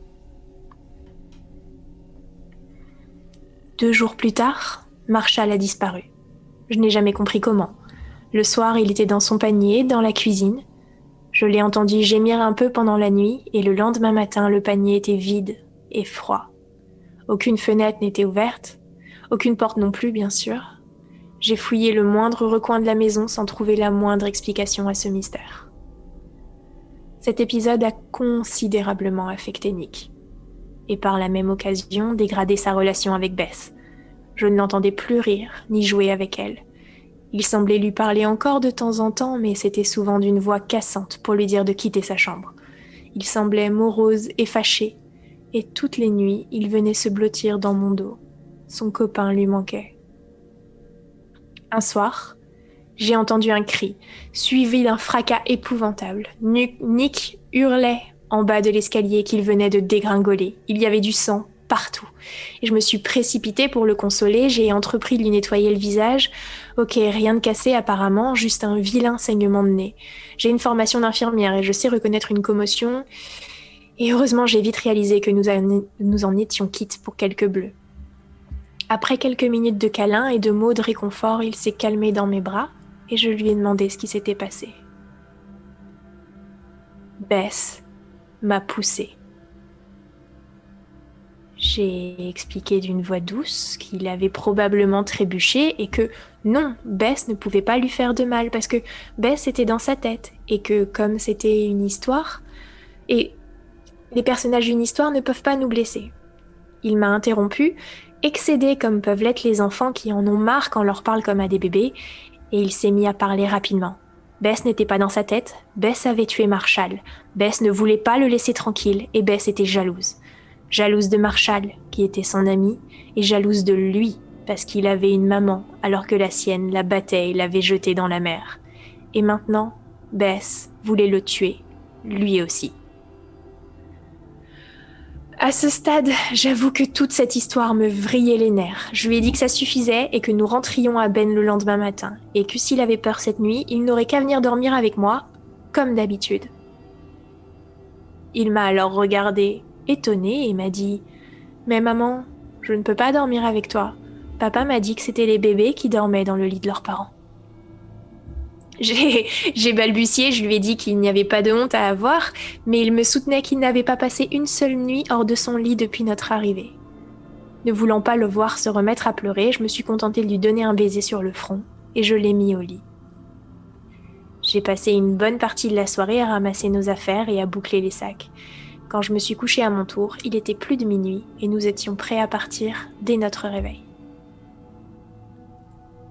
Comme presque tous les soirs, la porte s'est ouverte et Nick est venu se blottir contre moi. Je suis restée immobile. Je me sentais ridicule, mais j'avais besoin de me rassurer. Alors j'ai prononcé son nom. Nick ? Pas de réponse. Nick, mon bébé, réponds-moi.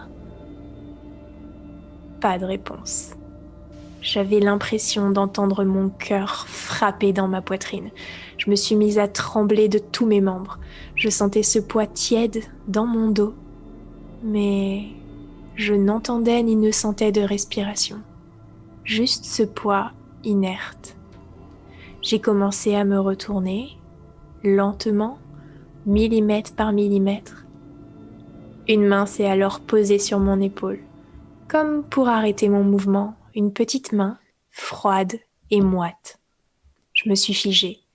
La main m'a repoussée, gentiment, doucement, comme pour me dire que je ne devais pas changer de position. J'ai voulu protester, mais aucun son ne semblait vouloir sortir de ma gorge. Je suis retombée, sans résistance. C'est comme si mon corps ne m'obéissait plus. J'étais là, paralysée, dans mon lit, face au mur, des larmes de terreur ruisselant sur mes joues. Mais je ne pouvais rien faire. Je ne sais pas combien de temps s'est écoulé. Puis, il y a eu un bruit, le chant d'un oiseau, et petit à petit, les motifs du papier peint devenaient plus visibles sur le mur. Le jour se levait. Je sentais toujours la légère pression dans mon dos. J'ai essayé de bouger un peu, et cette fois, je n'ai rencontré aucune résistance. Et quand j'ai enfin trouvé le courage de me retourner, il n'y avait que la couette, repliée, qui faisait une bosse. Je suis restée quelques minutes supplémentaires à guetter le moindre son, mais n'entendais plus que les bruits de la plage. Je me suis finalement précipitée dans la chambre de Nick et il dormait encore. Après l'avoir secoué un peu pour le réveiller, je ne lui ai même pas laissé le temps de prendre un petit déjeuner. Avant même que le soleil soit complètement levé, mon fils, mes valises et moi étions dans la Toyota et foncions en direction de la ville. J'avais besoin de raconter cette histoire, parce que je ne peux absolument pas la rendre publique. Je passerais pour une folle et mon ordure d'ex me tomberait dessus comme une tonne de briques et je perdrais immédiatement la garde de mon fils. J'ai fait promettre à Nick de ne jamais parler de Beth à qui que ce soit. L'été dernier, mes parents sont allés passer 15 jours dans la maison. Ils nous ont envoyé une carte postale et quand je les ai eus au téléphone, ils n'avaient absolument rien d'extraordinaire à raconter. Ils m'ont demandé si nous voulions les rejoindre. Canot Beach est si belle au mois d'août.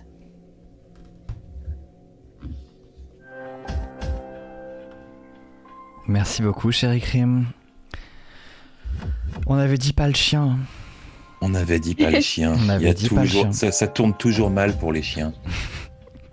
C'est triste. C'est terrible. Pauvre toutou. J'ai adoré lire vos réactions dans le chat. Je vous le dis parce que là, j'ai pu prendre le temps de lire. Merci beaucoup, Balgo. Merci pour tous les subs et les follow, bien sûr. Vous savez que je ferai l'appel sur les lives réguliers, mais j'ai adoré lire vos réactions dans le chat. Chéri Crime, tu as loupé un festival de... Non. Ah, quoi Et de Zoé la menteuse qui dit « j'ai fait un peu pipi ». C'est très bien. Meilleur compliment. Après, fais-le complètement pour bien purifier également ton système digestif. C'est important de bien faire pipi. Peut-être que pour prolonger cette urinade, d'autres histoires nous attendent. Boulet, quelle est la suite du programme ? On n'a plus grand-chose, Thomas. C'était notre dernière grande histoire, mais je propose qu'on parle d'actualité Twitter. Absolument, peut-être un thread. Il y a une histoire en cours. Alors, est-ce que toi, tiens Thomas, vu que t'as rien foutu, est-ce que tu nous ferais, avant qu'on débriefe tout ce qu'on vient de raconter, est-ce que tu nous ferais pas un petit résumé de ce thread de Twitter, puisque toi tu y as accès là ? Oui, je vais même, je pense, vous le montrer. Je vais vous le montrer en utilisant un truchement technique compliqué. Attendez, je vais le chercher de mon côté. Boulet, déjà, comment est-ce que t'es tombé dessus ? Est-ce que tu peux nous raconter ? Déjà, est-ce que tu peux nous expliquer le concept de thread Twitter pour les 4 personnes qui n'auraient peut-être pas vu le concept de thread Twitter dans leur vie ? Et surtout, est-ce que tu peux nous dire comment t'es tombé dessus voilà. Eh ben, écoute, sachant que j'aimais les histoires bizarres, etc., l'auteur m'en a tout simplement parlé. Et j'ai été lire et j'ai trouvé l'histoire assez classe. Et donc, je me suis dit, tiens, je vais en parler à Thomas Hercouet. Et ça va lui rappeler... alors, vous êtes chiant avec vos numéros dans les threads qui font peur. 1812. Eiffel, je sais pas. Eiffel, je sais pas combien, et je sais pas quel étage. Vous faites chier. Troisième droite. Voilà. Eiffel 402 droite, et 6e gauche. Eh ben, celui-là, il a un nom catchy, puisque c'est donc le thread d'un garçon qui s'appelle Arthuan de Liéré, et le thread s'appelle Le Cochon Danseur. Ah merde, j'arrive pas à bien zoomer. Ok, là, ça devrait être pas mal. Donc le Cochon Danseur, on peut lire le début. On peut lire le début, sachant que c'est... Tu veux lire, Thomas, ou tu veux que je lise ? Bah je veux bien lire, vu que j'ai rien foutu apparemment. Ah bah voilà, c'était ce qu'on disait. Ça va changer d'Eiffel 65, effectivement. Le Cochon Danseur. Après plusieurs semaines de recherche, j'ai enfin mis la main sur la partition originale du film de 1907, Le Cochon Danseur. J'ai répondu à une annonce sur internet et le vendeur avait l'air ravi de se débarrasser de la partition. Une fois reçu, il m'a été impossible de déchiffrer le nom du compositeur car la partition comporte de nombreuses traces de brûlures. Un trou béant, rayé. Certains passages ont également été rayés avec des mentions étranges. Ne pas jouer, note interdite. Des aberrations également dans le nom de certains instruments, groins, yeux, langue. J'ai néanmoins tenté de reconstituer du mieux que je pouvais cette partition en réécrivant les parties manquantes. J'espère que le résultat vous plaira. À voir en entier ici. Bah écoutez, vous savez, on a un petit peu de temps, je vous propose de regarder la vidéo.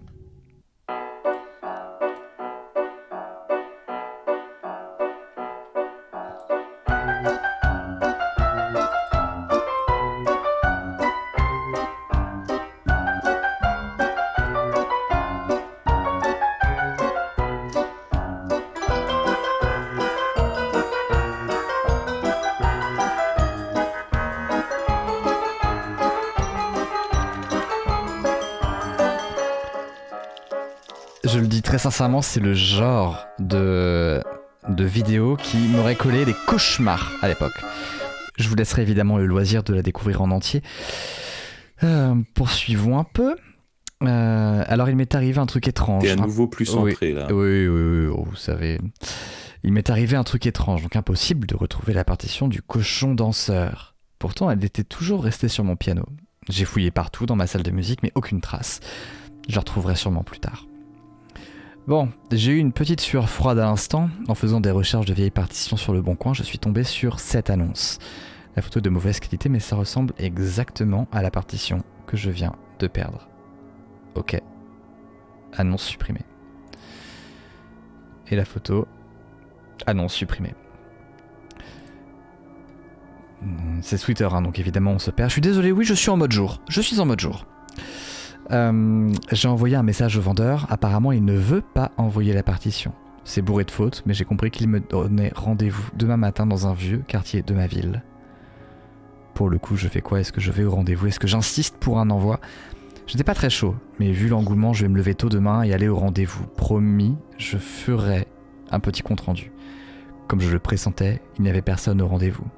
J'ai attendu plus d'une heure. Bon, ok, écoutez, je vais céder déjà à la pression populaire, ça va être vite vu. Plus, comment on met le mode nuit? Je ne trouve pas le mode nuit. Je crois qu'il... Je ne trouve pas le mode nuit. C'est ton téléphone, je crois, qu'il faut que tu paramètres. Ouais, bon Je suis pas sûr que ce soit Twitter. Tant pis. J'ai attendu plus d'une heure, je suis même rentré dans la petite chapelle, j'en suis vite ressorti. Il y régnait une odeur insupportable et le sort était recouvert de terre meuble. Là j'ai un souci. Je suis rentré chez moi et la partition était posée sur mon piano, comme si rien ne s'était passé. Et la partition est empreinte de la même odeur nauséabonde qu'à la chapelle. J'ai voulu recontacter le vendeur, mais l'annonce a été supprimée. J'ai du mal à voir les idées claires, je pense que je vais sortir prendre l'air. La nuit était compliquée. J'ai dû me doucher 2 fois car j'avais l'impression d'être imprégné de la même odeur nauséabonde. De plus, mon chat s'est mis à gratter les murs et à meuler de façon très désagréable au beau milieu de la nuit. Ce matin, je me suis rendu compte qu'il y avait eu un nouveau commentaire sous la vidéo du cochon danseur postée hier soir. Il a attiré mon attention car il est rédigé de manière très étrange. Ce vidéo doit disparaître. Voici le pseudonyme mène à une chaîne YouTube avec une seule vidéo en ligne. Voici le lien.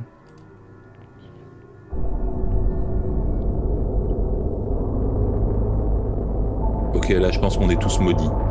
Oui. On va pas regarder en petit par contre. On est d'accord que c'est une vidéo où quand tu la regardes, je pense que dans 2 heures, là, il y a quelqu'un qui sort de mon écran. Oui. J'ai vu ce film. Ouais. Ce documentaire, tu veux dire. Normalement, t'es large, t'as une semaine. Bon, en vrai, après, ça commence à être un peu... J'ai vu ce documentaire. Alors je sais plus, c'est lequel? C'est celui où il faut recopier la cassette ou c'est celui où il faut coucher avec quelqu'un pour que le fantôme aille Non, ailleurs? faut copier la Non, cassette. ça c'est It Follows. C'est It Follows, absolument. Bien, je veux pas vous spoiler le thread pour 2 raisons. La première raison, c'est que il est en cours. C'est un thread Twitter qui est en cours. Et la deuxième raison, c'est que son auteur est avec nous dans le chat. Je vous le copie, le lien. Voici. Vous avez le thread et l'auteur.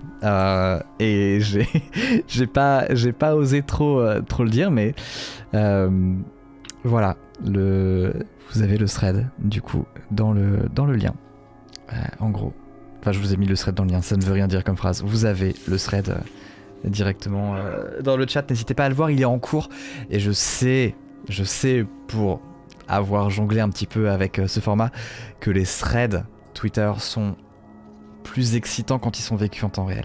Donc allez le vivre, allez le découvrir, suivez le compte. Donc voilà. Voilà. Enjoy. Boulet, est-ce qu'il serait pas l'heure de passer au débrief? Eh bien si, c'est la fin des histoires et maintenant nous allons débriefer. Alors est-ce que tu veux faire comme la dernière fois des votes pour savoir qui est l'auteur, qui a fait quoi, ou vrai ou faux, etc. Oh, je pense qu'on peut... Faisons un débrief simple. On peut faire un débrief plus simple. Avant tout, je voudrais dans le chat vous remercier parce que vous avez été adorable. C'est un régal. Je le dis souvent à Boulet, Chéri, Crime et Clara, mais j'adore faire ces nouilles rampantes, nouveau format. C'était un mois qui a été très chargé pour moi et j'ai galéré à le monter. C'est pour ça que je suis pas arrivé avec 1000 les histoires, mais c'est toujours un délice d'essayer de vous plonger dans cette ambiance comme ça. Voilà, c'est vraiment... Merci de jouer le jeu, merci de réagir comme ça. Vous êtes vraiment cool. Et c'est un privilège, un bonheur de faire ça avec vous. Ceci étant dit, prenons histoire par histoire, du coup. Pour le débrief simple, on spoil les Histoire auteurs. de l'applaudissement du confinement. Alors ça, c'était une astuce, évidemment. C'était une histoire qui fait partie des archives de Pégase, écrite à la maison. Donc c'était fait maison. Et c'est une histoire qui avait été écrite à l'occasion d'une séance d'écriture en live. On l'avait faite avec vous. C'est pour ça que j'ai vu 2-3 personnes dire cette histoire me dit vraiment quelque chose. Il y avait des gens qui avaient identifié directement. Hein. Et voilà, donc c'était ça. Et je la trouvais bien. C'était une belle occasion de l'actualiser. Passons à l'artefact. L'artefact russe. Eh ben, je pense que je dois être fiché S maintenant. Parce que c'est moi qui l'ai écrit. Et toute la soirée, tu sais, j'avais tous les onglets ouverts, guerre froide, armes russes, espionnage russe. Et tu sais, puis j'avais plein de fenêtres ouvertes sur des techniciens du nucléaire, de l'armement nucléaire russe. C'est excellent. Donc ouais, c'était moi. Alors honnêtement, très influencé par évidemment la dernière vidéo de Halt sur les SCP. Sur les SCP, tu vois. Donc j'avais envie d'écrire un petit peu une sorte de SCP. Et donc je me suis amusé à raconter l'histoire comme ça de cet artefact russe et des témoignages qui allaient avec. Ça rendait super bien, et là où c'est flatteur, c'est qu'il y a eu plusieurs commentaires en mode est-ce que c'est une SCP ou pas du tout, et il y a des gens qui se sont vraiment posé la question, quoi. SCCP, Raftor. Très très fort Raftor, bravo. Troisième histoire. Troisième histoire, la maison 1, 2, 3. Clara... Alors on va donner la réponse. 1, 2, 3, Clara. C'est chez moi. C'est chez elle, c'est entièrement vrai. Non, alors c'est un mélange de évidemment plein d'événements, mais comment dire, c'est un mélange de plein d'événements qui se sont produits dans la maison dans laquelle j'ai grandi, qui est dans un bled à côté de Grenoble, et où effectivement il y a donc ce très long couloir où quand on allume la lumière, ça met vraiment genre 1 seconde à aller d'un bout à l'autre du couloir, et où il y a des tuyaux bizarres qui font des bruits dans les murs, et où il y a quelques mois, il y a eu un ragondin qui s'est installé dans le plafond. Les meilleures maisons. Et donc du coup, en fait, vraiment, ça grattait dans les murs et ça faisait très très peur. Non mais c'est ça, mais vraiment, il arrachait des tuiles et tout, donc ça faisait vraiment beaucoup de bruit. Tu vois, et donc tu dors, il est 2h du matin et t'as vraiment genre comme un loir quoi, qui est en train de gratter au-dessus de ta tête et d'arracher les tuiles du toit, et tu fais pas la maline alors que t'as 30 ans, tu vois, quand même, mais bon. Moi, j'ai eu une famille de pigeons qui s'est installée sur un puits de lumière au-dessus de ma tête. Mais c'était juste chiant, c'était pas effrayant du tout. Simplement que tous les matins, ils venaient se poser sur le puits de lumière. Et tu sais, le puits de lumière, c'est une sorte de voûte en plastique comme ça, et des griffes de pigeons sur du plastique le matin, de 5h du matin à 8h du matin. C'était l'enfer absolu. Ouais, c'est clair. J'ai dû faire de la chasse aux pigeons. Je suis passé par la fenêtre des voisins, je suis descendu en rappel et j'ai foutu des coups de pied dans leur nid. Encore une. Les bébés étaient grands. Les bébés étaient grands. Ils étaient partis. J'ai pas kické des bébés pigeons. J'ai justement attendu qu'ils soient assez grands pour les foutre dehors. Mais j'avoue qu'il y a tout un truc avec les bruits de maison. On en reparle souvent avec mes frangins parce qu'on a grandi dans une maison. Enfin, à partir de mes 12 ans, j'étais dans une maison qui était un peu vieille, et le moindre bruit. Enfin, c'est des maisons qui sont pas aux normes, quoi. Et donc, c'est plein de bruit non identifiables, et je pense c'est des maisons qui sont vivantes, en fait. Tu sais, elles bougent avec toi, elles vivent avec toi, il se passe des trucs, vraiment, t'as l'impression que la maison, elle est aussi vivante que ses habitants. C'est un personnage à part entière de l'histoire, quoi. C'est clair, et le truc, c'est que toi, en tant qu'ado ou qu'enfant, tu te dis merde, il y a un monstre et tout, et t'en parles à tes parents. Et ce qui est terrible, c'est que tu dis, tu en parles à tes parents, et tes parents ont la même tête que toi. Ils font genre, putain de merde, il y a un bruit dans le plafond. Toi, quand t'es enfant, ça veut dire qu'il y a un monstre. Pour tes parents, ça veut dire qu'il y a 10 000 balles de canalisation à refaire. Et ça c'est un pur cauchemar. Ça fait peur. C'est un pur cauchemar. Voire plus. Carrément. Moi, j'ai vécu près de 20 ans dans une maison en rondin de bois type chalet, l'enfer. Ouais, tu m'étonnes. Oui, quelqu'un parlait de ma maison d'enfance. C'était la maison de mes grands-parents, effectivement. C'était pareil. T'as des bruits partout, t'as des planchers qui grincent. Quelquefois, tu vas avoir l'humidité qui va jouer, tu vas avoir une porte qui va s'ouvrir sans aucune raison valable. Enfin, ce genre de truc. Et chez mes parents, c'était pareil, il y avait les mêmes tuyaux, je pense. Mais les tuyaux qui font des tunk, tunk, tunk, comme ça de derrière. Et tu sais, comme ils passent derrière ton lit, tu les entends résonner dans le lit. Enfin, je vois très bien ce genre d'ambiance. Exactement. Est-ce que on parlerait pas, en parlant d'ambiance, des jumelles flippantes? Ah, quelle Des super jumelles histoire. flippantes. Avec plaisir. Quel bad. Quelle bad. super histoire. Quel terrible si bad. je vous fais bader d'autant plus en vous disant que tout est absolument vrai. C'est une vraie histoire, c'est les vrais journaux, les vrais extraits des journaux que je vous ai lus. Et les petites filles que vous avez vues en photo et en vidéo, ce sont les vrais June et Jennifer. Attends, et Donc, l'arrêt cardiaque, c'est c'est un vrai. vrai truc aussi? Elle est vraiment morte d'une inflammation cardiaque et on n'a Incroyable. vraiment pas trouvé de poison dans son organisme.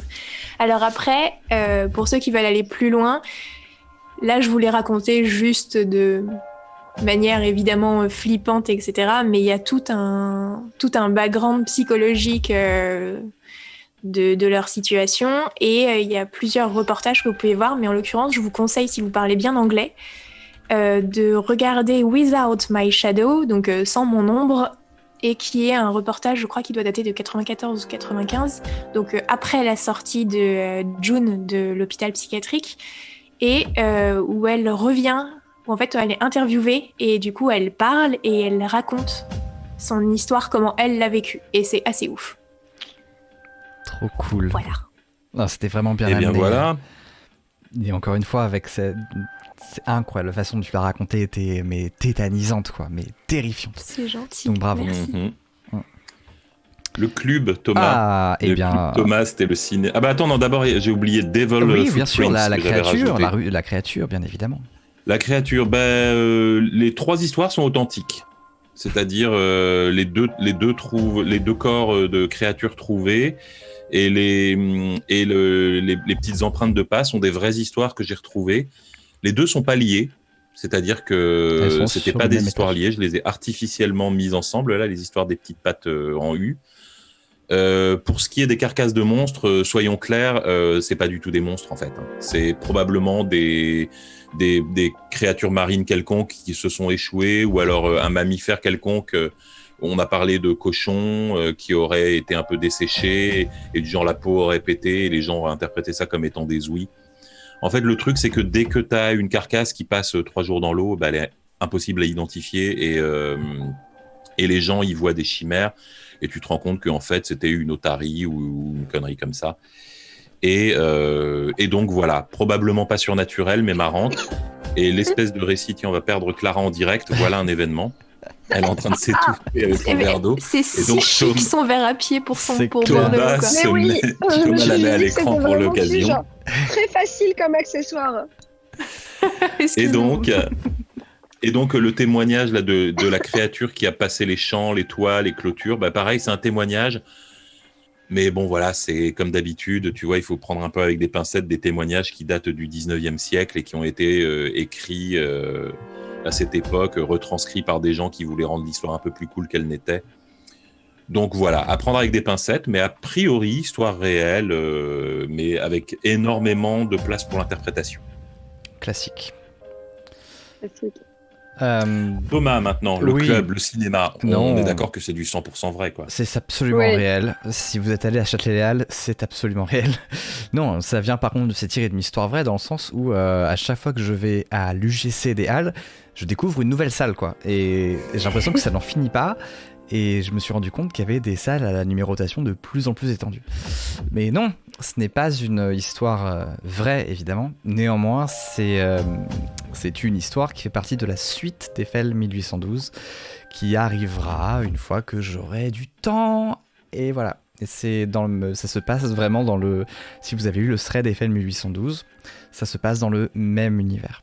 Et les événements sont très liés. Voilà. L'UGC de alors, Châtelet-Les-Halles est un j'entends- SCP. Ouais. Quand j'entends ces histoires de films oppressants, tu sais, avec scènes de torture, etc., pour moi, dans ma tête, c'est Eraserhead. C'est comme ça que j'ai vécu ce film. C'est vrai. Je me suis assis devant Eraserhead et je l'ai regardé et je pensais être dans une creepypasta. Je Ouais. me disais à un moment, il va se passer quelque chose de surnaturel chez moi parce que je Ouais. comprends pas ce qui se passe. Et Et non. j'ai peur sans savoir pourquoi et j'ai envie que ça s'arrête, c'est un cauchemar. Ouais, bien sûr. Mais non. Oui, mais ça m'a fait ça avec Los Angeles 2013, mais en moins ésotérique. Juste, j'avais 8 ans. J'avais aussi, 8 ans. un et c'est pas bien. peu avec Assassin's Creed, hein, j'avoue, hein, c'est pareil. Ouais. Ah voilà, et celle de la trentaine cachée derrière celle du bas. Exactement, Hervé. T'as tout compris. Ensuite. Eh ben ensuite, il y avait Sans expression, Trop Expressionless. bien. Incroyable histoire, ça aussi. Vraiment terrifiante, glaçante. Dans le chat. Trouvé en ligne sur un site assez sérieux qui s'appelle Creepypasta en fait. et donc c'est une creepypasta. J'ai pas trouvé l'auteur original parce qu'elle a beaucoup circulé en fait.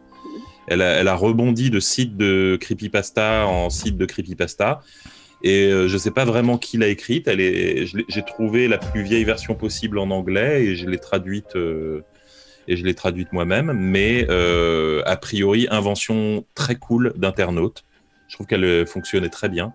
Et la photo, en revanche, aucune idée de l'origine. Très stylé. Mais probablement de l'auteur de la creepypasta. Il s'est peut-être inspiré de cette photo comme ça. Mais j'aimais beaucoup cette histoire. Ouais. Non, c'était vraiment cool. Ah, la photo d'Expressionless Girl est une photo d'étudiant en médecine avec un mannequin de cire. Ok. Ah bah voilà. Merci Théo Brochet. Et bienvenue. Datant de 2001. Voilà. Nacho Hater. C'est peut-être ça qui a inspiré la creepypasta au départ. Exactement. Parce qu'elle est bien flippante. 1004. Je sais pas si vous avez vu, là récemment, il y a une vidéo qui circule d'un mannequin pour dentiste comme ça, et c'est un robot japonais. Attendez. Et le mannequin se déforme parce que le robot se met à déconner, les moteurs tournent pas bien. Et donc vous avez un visage très humain comme ça, mais qui se tortille en faisant des... Vas-y, tu l'as, tu sais, tu pourrais m'envoyer le lien que je la montre éventuellement ? Mais je l'ai pas sous la main, mais c'était le truc le plus terrifiant et le plus drôle que j'ai vu depuis longtemps. Dans le chat, si vous l'avez, n'hésitez pas à mettre le lien. Voilà, si vous l'avez, on la montrera. Mettez le lien, c'est une petite projection. Elle était hyper cool. Moi, je l'ai partagée, mais il y a du genre, je crois, 3 semaines, donc je vais pas la retrouver comme ça spontanément. Sur Facebook ou Twitter ? Sur Twitter, je crois, je l'avais partagée. Ok. Mais il y a longtemps. Ouais. Et en attendant de retrouver, la dernière histoire, Beth. C'était super. Donc témoignage complètement authentique. Entièrement inventé par moi. Et merci Chéri Crime de l'avoir lu. Et en revanche, la maison existe. Ah bah tiens, Belphégor l'a trouvé. Je check. Est-ce que c'est bien ça ? Oh, ça y ressemble diablement. Où est-ce que je peux le mettre ? On va le mettre à la place de Clara. Oui, bon écoutez, c'est du truc un peu à la... À la place de Clara, c'est complètement gratuit. J'adore, nickel. Et voilà. Et ce mannequin qui déconne... Oh putain! Oh non! Mais non! Non, les hurlements ont été rajoutés. Ok! Je pense que ou alors c'est des grincements, je sais pas. Ah, remarque, peut-être que c'est censé crier quand tu fais mal. Ah, peut-être, oui. Mais angoisse 10 000. C'est un vrai. Alors que c'est pas forcément rajouté. À ce niveau-là, c'est un enfer. Ah ouais, mais non, c'est possible que ça soit pour de vrai, tu sais, pour t'avertir si tu fais mal. Inventé par toi, le chien.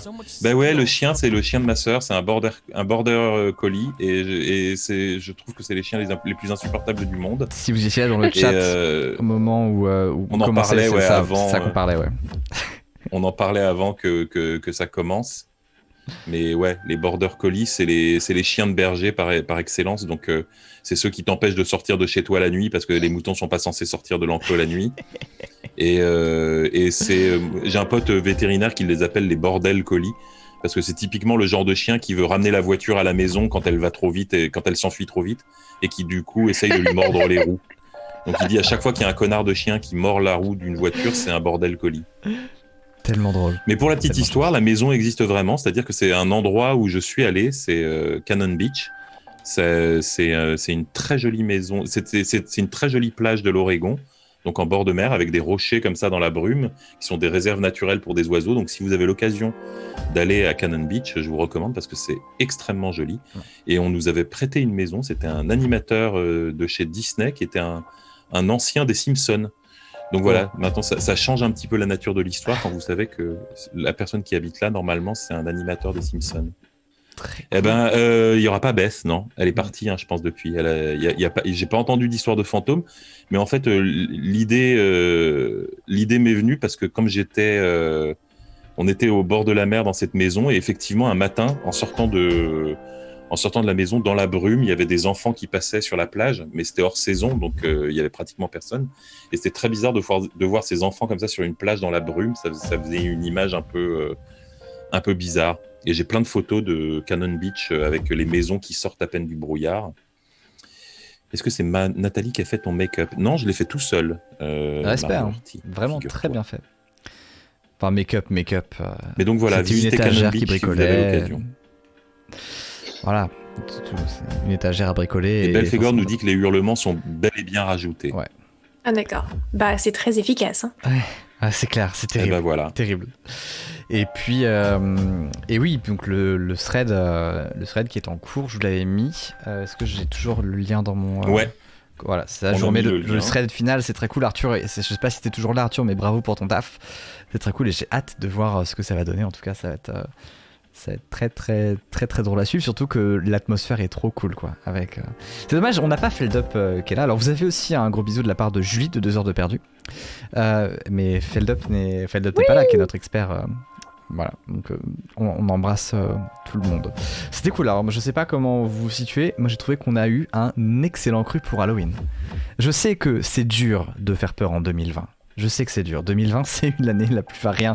Et surtout cette dernière semaine, il s'est passé 1 milliard de choses en une semaine qui sont, et la façon dont les gens ont réagi était glaçant. Comment tu veux faire peur à Halloween? 1 milliard de blagues à faire sur le sujet de c'est impossible de faire peur. Et je pense que vraiment, vous pouvez vous féliciter parce que vous avez vraiment réussi, quoi. Attendez, je me permets de bannir quelqu'un. Juste... Est-ce que tu peux ban... Voilà, exactement. Voilà, Hop Au là. revoir, Pano. Bisous. C'est bon, Ou pas. Qu'est-ce qu'il faisait, le monsieur? c'est fait, c'est banni. Trop bien, il était relou. Ouais, Il mettait des messages en boucle. Ah, c'est pas Il très- y a beaucoup de messages, là. Ouh là là. Ouais. Oui, bon, ouais. Du coup, 0 debunk sur le reflet de la fenêtre de Boulet, quoi. Quel reflet? C'est mes guirlandes. Quel- C'est des Ah oui. guirlandes, Ah oui. en fait. Je veux dire, c'est juste ça. Hein. C'est des petites guirlandes qui sont au mur ici et qui se reflètent sur la fenêtre derrière. On dirait que s'il se reflète sur la télé, même d'ailleurs, c'est super drôle avec l'overlay. C'est-à-dire qu'on dirait que ça vient de chez nous, alors que pas du tout, quoi. Non, j'essaie de les avoir dans... Non, j'arrive pas à les avoir dans les lunettes. Non. Mais non, c'est juste une guirlande qui est au mur.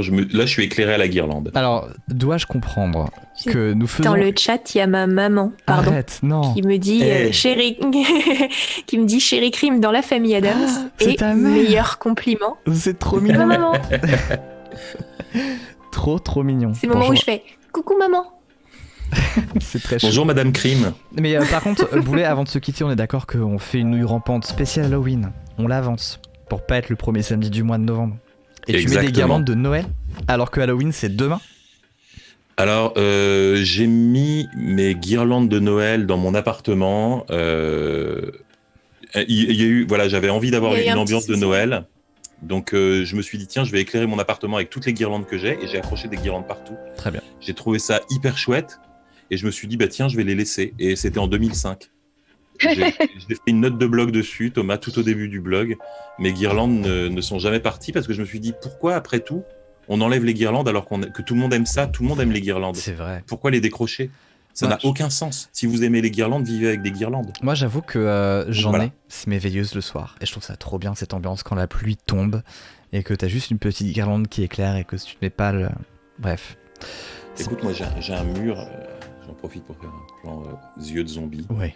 Et j'ai un mur comme ça, donc C'est voilà, avec super. des photos, des Carrément. cadres et tout, et puis plein de guirlandes autour, c'est hyper joli. Trop bien.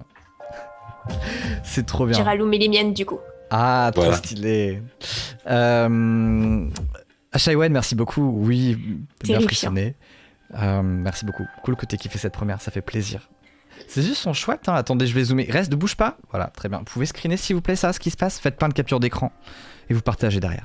Twitter, Instagram, vous nous taguez tous, vous partagez ça. Hop là. Moi, je peux pas le faire, mais je vous invite à le faire pour vous. Voilà. Mais ça, c'est une petite c'est un livre qui est tombé, ça. Juste ça. hein. Non, ça va gicler. Oh là là. C'est terrible à quel point. Là, pour le coup, j'étais pas prêt, mais ça m'a vraiment fait un effet comme si t'allais éclater un bouton, quoi. Et je Non, mais n'étais pas non. prêt pour ça. Bah, Je l'ai pas, j'ai pas mis de garniture. de carnite. Bref, il est bientôt minuit. On arrive à Halloween dans 4-6 minutes.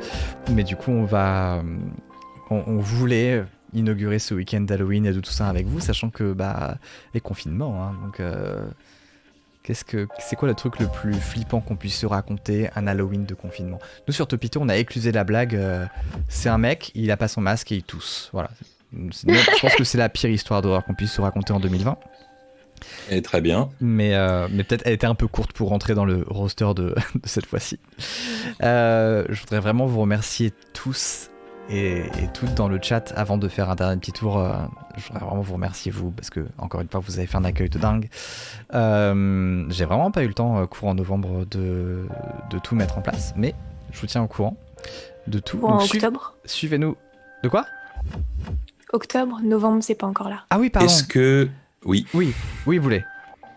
Est-ce que Thomas, tu as des nouvelles sur la déclinaison des nouilles rampantes en vrai podcast? Oui, alors on pourra écouter comme un podcast. J'ai demandé, normalement on est inscrit sur Acast, nous avons donc j'ai quand même payé 150 balles pour ouvrir ce compte de podcast et donc il va y avoir un podcast qui arrive, mais ça fait 2 semaines et demie que Apple le rejette et j'ai voulu passer des coups de fil à la personne qui gère ça et je ne comprends pas pourquoi. Bref, on va enquêter, mais du coup je pense que c'est moi qui ai raté une manip, donc je vais me prendre le week-end là d'Halloween pour le remettre en place et je vous tiendrai au courant. Histoire qu'on puisse l'avoir là sur les Apple et sur le Spotify. Ah, il sera partout. Par contre, pour le coup, il sera partout, de chez partout, de ultra partout. Hein, donc, et ce sera les nouilles rampantes. Et donc, il y aura, alors, je suis certain qu'il y aura dimanche dernier délai, il y aura au moins la chaîne YouTube qui sera dispo. J'aimerais bien, qui est le podcast en même temps, mais bon, à voir. Mais ce sera partout. Sachant que tu as déjà créé l'Instagram. Il y a déjà le compte Instagram, mais il n'y a rien dessus. Donc, mais si vous pouvez toujours vous abonner. J'ai réservé les nouilles rampantes sur Instagram. Abonnez-vous, cherchez les nouilles rampantes sur Instagram. C'est là qu'on fera les infos. Et moi, j'ai quelques idées en plus de choses qu'on fera dessus. Bref. Voilà, on fera un max de pub. Bah, ça va être très cool. Les nouilles rampantes, les nouilles rampantes sur Instagram. Je vous mets le compte, bien évidemment que je mets le compte. Allez. Instagram, les nouilles rampantes. Hop. Je vais vous mettre ça. C'est très bien. Hop, voilà, allez-y, comme ça, vous serez au courant. Les prochaines nouilles, c'est samedi prochain? Non, alors là, justement, c'était les nouilles de novembre qu'on a avancé pour Halloween, c'était raccord. Les prochaines seront donc le premier samedi du mois de décembre. Je mets mon billet qu'on sera sûrement encore confiné, donc on verra comment on va le faire. Mais je sens le truc venir.